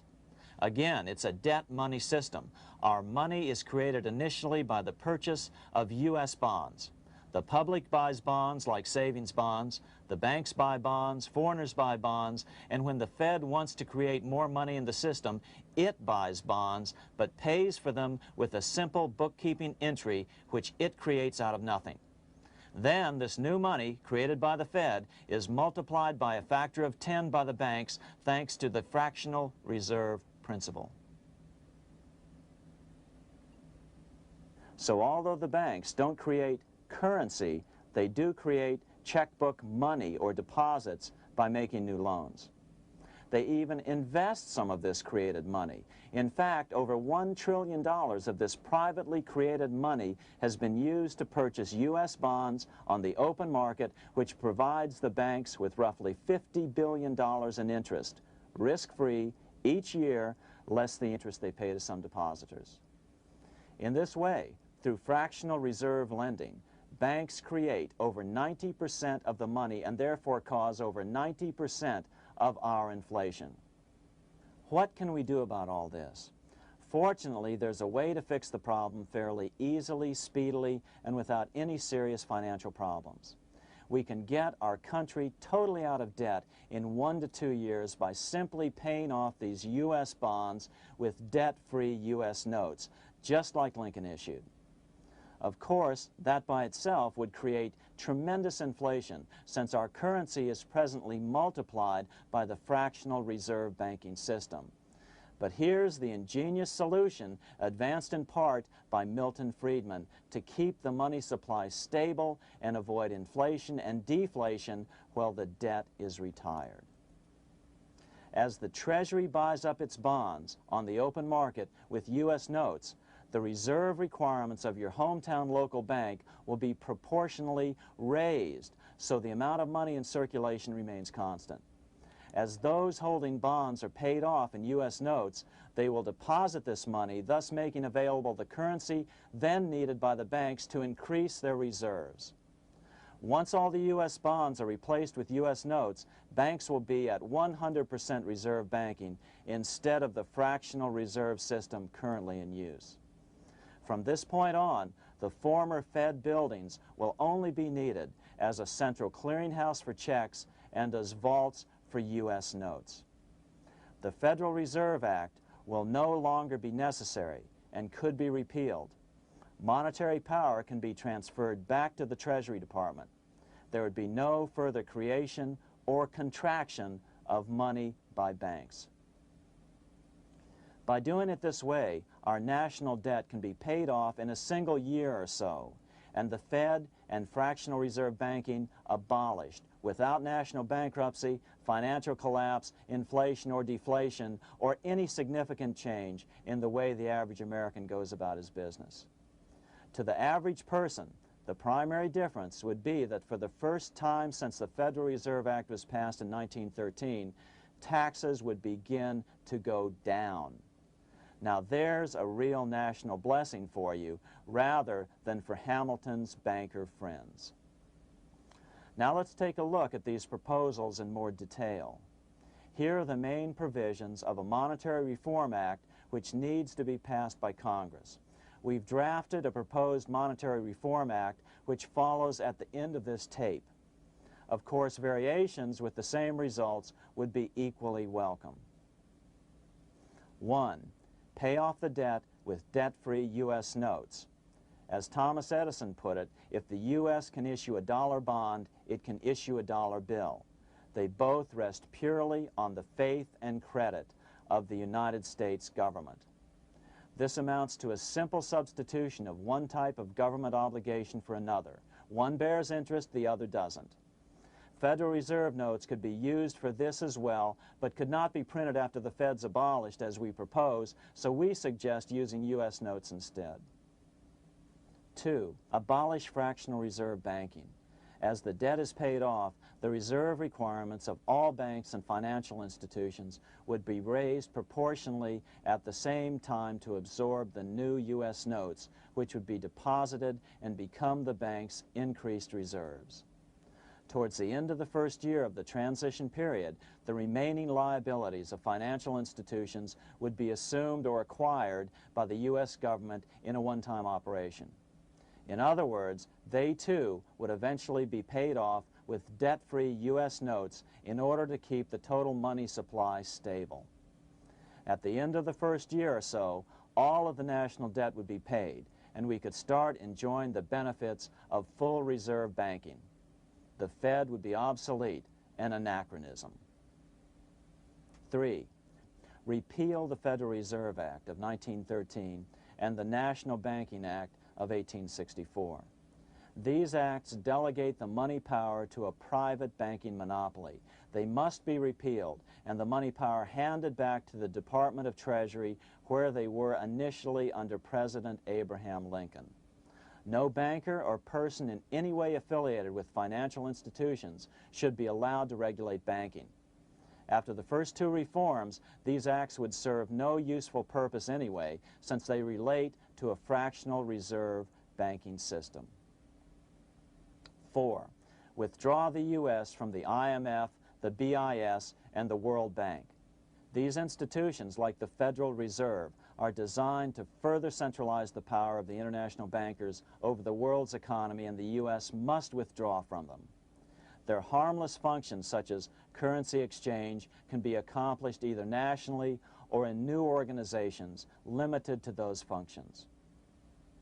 Such a monetary reform act would guarantee that the amount of money in circulation would stay very stable, causing neither inflation nor deflation. Remember, for the last 3 decades, the Fed has doubled the American money supply every 10 years. That fact and fractional reserve banking are the real causes of inflation and the reduction in our buying power, a hidden tax. These and other taxes are the real reasons both parents now have to work just to get by.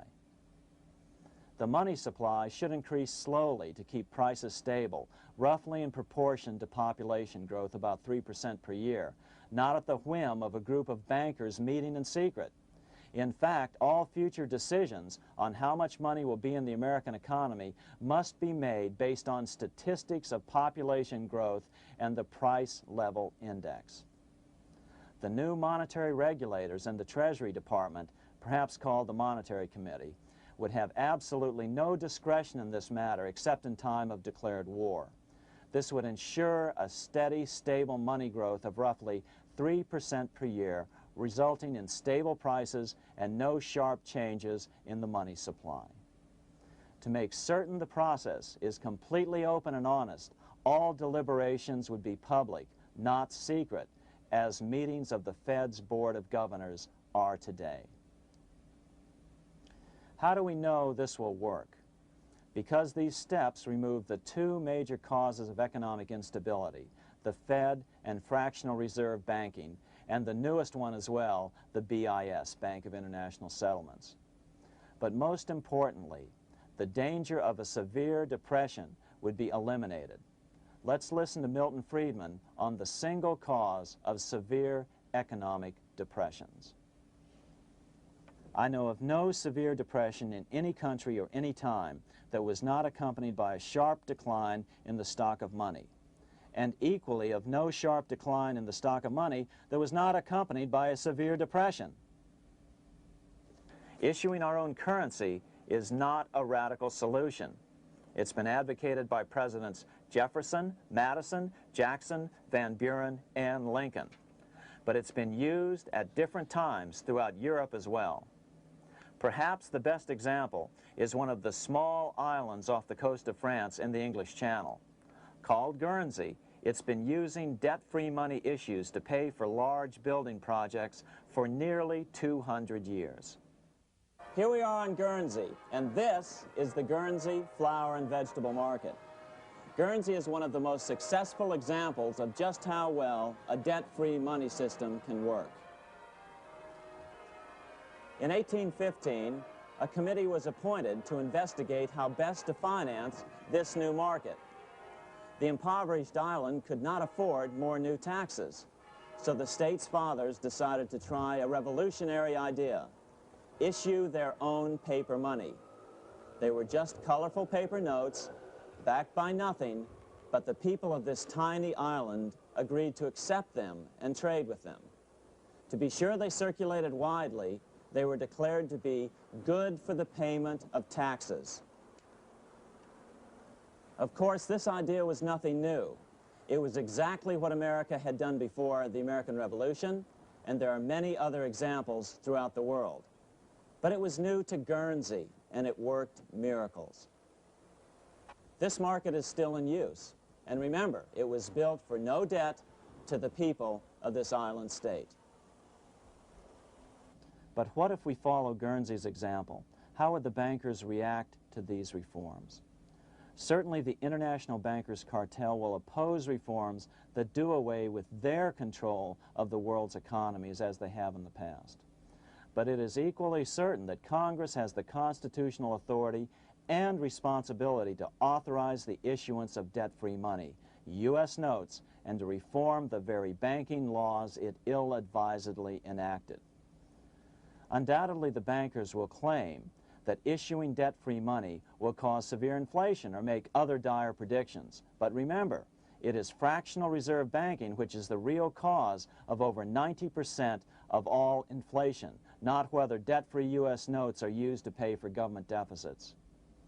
In the current system, any spending excesses on the part of Congress are turned into more debt bonds, and the 10% purchased by the Fed are then multiplied many times over by the bankers, causing over 90% of all inflation.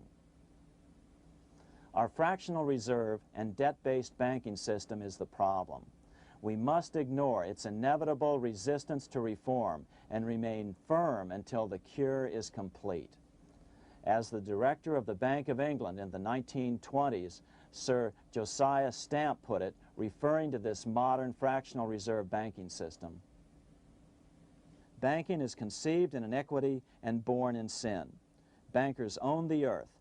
Take it away from them, but leave them the power to create money and control credit, and with the flick of a pen, they will create enough money to buy it back again.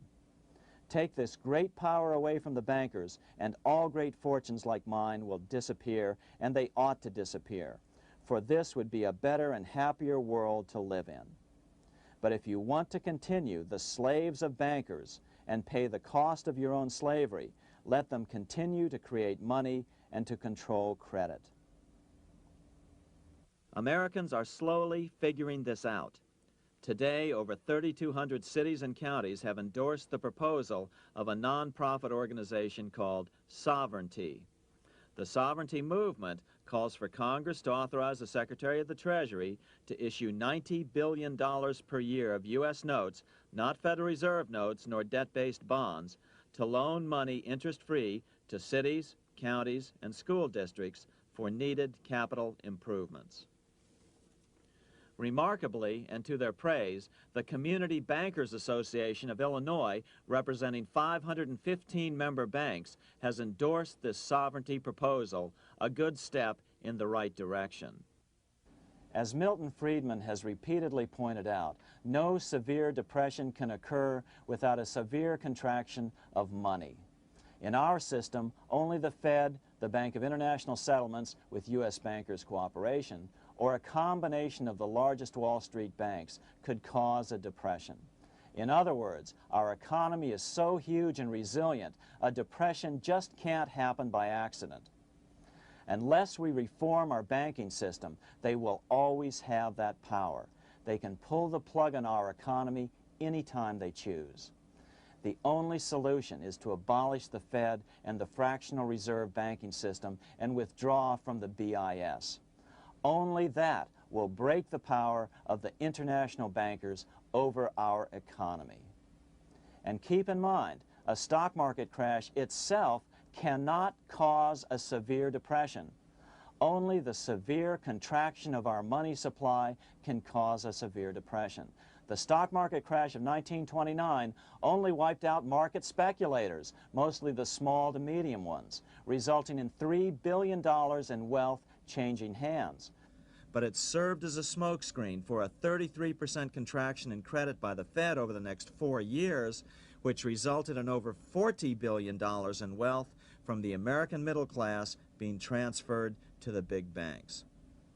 Then, despite impotent howls of protest from a divided Congress, the independent Fed kept the money supply contracted for a full decade. Only World War II ended the terrible suffering the Fed inflicted on the American people.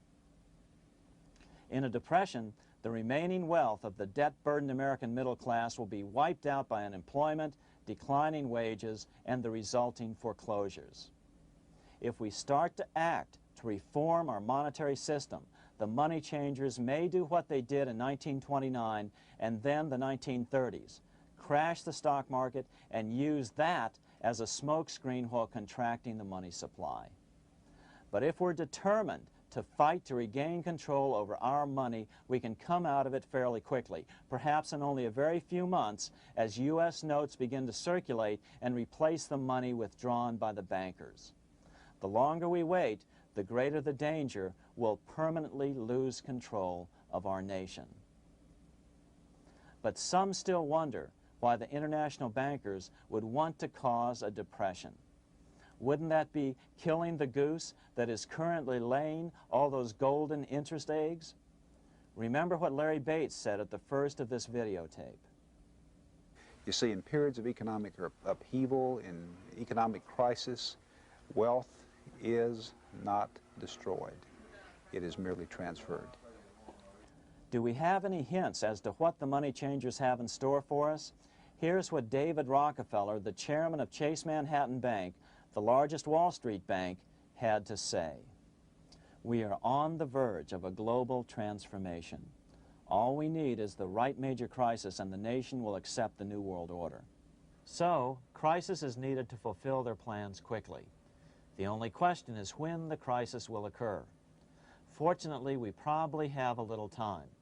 It's unlikely that this crisis will occur before the 1996 elections, but after that, the danger begins rising. But whether or not they decide to cause a crash or a depression through relentless increases in taxes and the loss of hundreds of thousands of jobs being sent overseas thanks to trade agreements such as GATT and NAFTA, the American middle class is an endangered species. Cheaper labor, including slave labor in Red China, which Harry Wu has heroically documented, is being used to compete with American labor. In other words, money is being consolidated in fewer and fewer hands as never before in the history of this nation or the world. Without reform, the American middle class will soon be extinct, leaving only the very rich few and the very many poor, as has already occurred in most of the world. We've been warned of all this by congressmen, presidents, industrialists, and economists down through the years. Religious leaders, too, have seen the danger. About 1898, during the time of William Jennings Bryan, Pope Leo XIII put it this way.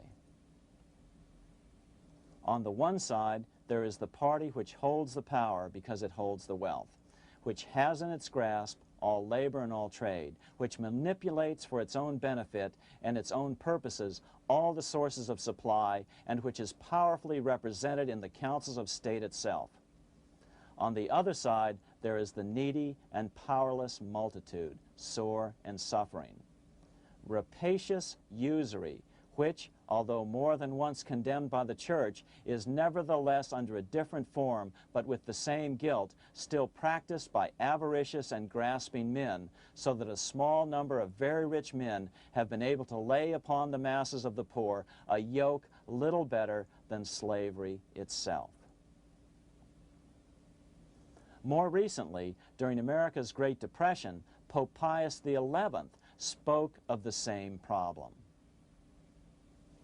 In our days, not alone is wealth accumulated, but immense power and despotic economic domination is concentrated in the hands of a few. This power becomes particularly irresistible when exercised by those who, because they hold and control money, are able also to govern credit and determine its allotment. For this reason, supplying, so to speak, the lifeblood to the entire economic body and grasping, as it were, in their hands the very soul of the economy, so that no one dare breathe against their will. Educate your friends. Our country needs a solid group who really understand how our money is manipulated and what the solutions really are.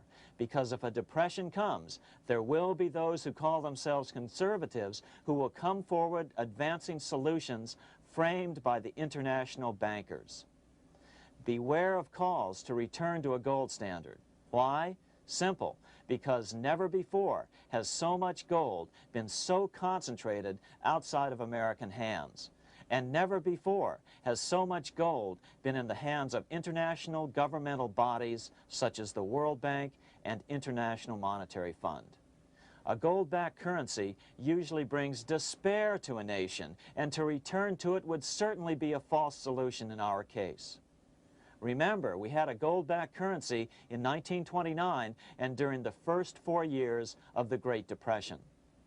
Likewise, beware of any plans advanced for a regional or world currency. This is the international bankers' Trojan horse.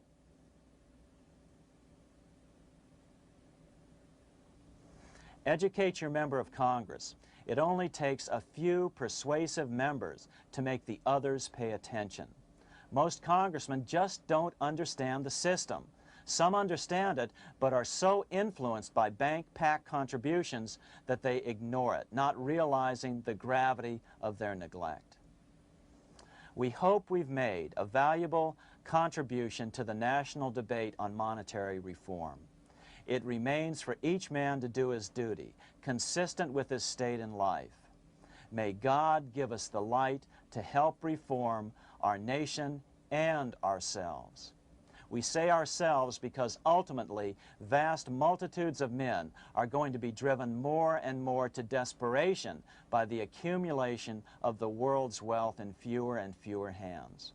Men will tend to become like their oppressors, selfish and greedy. Rather, let's keep in mind during this period of reform a warning not to lose sight of greater things, as Pope Pius XI put it. For what will it profit men that a more prudent distribution and use of riches make it possible for them to gain even the whole world, if thereby they suffer the loss of their own souls? What will it profit to teach them sound principles in economics, if they permit themselves to be so swept away by selfishness, by unbridled and sordid greed, that hearing the commandments of the Lord, they do all things contrary?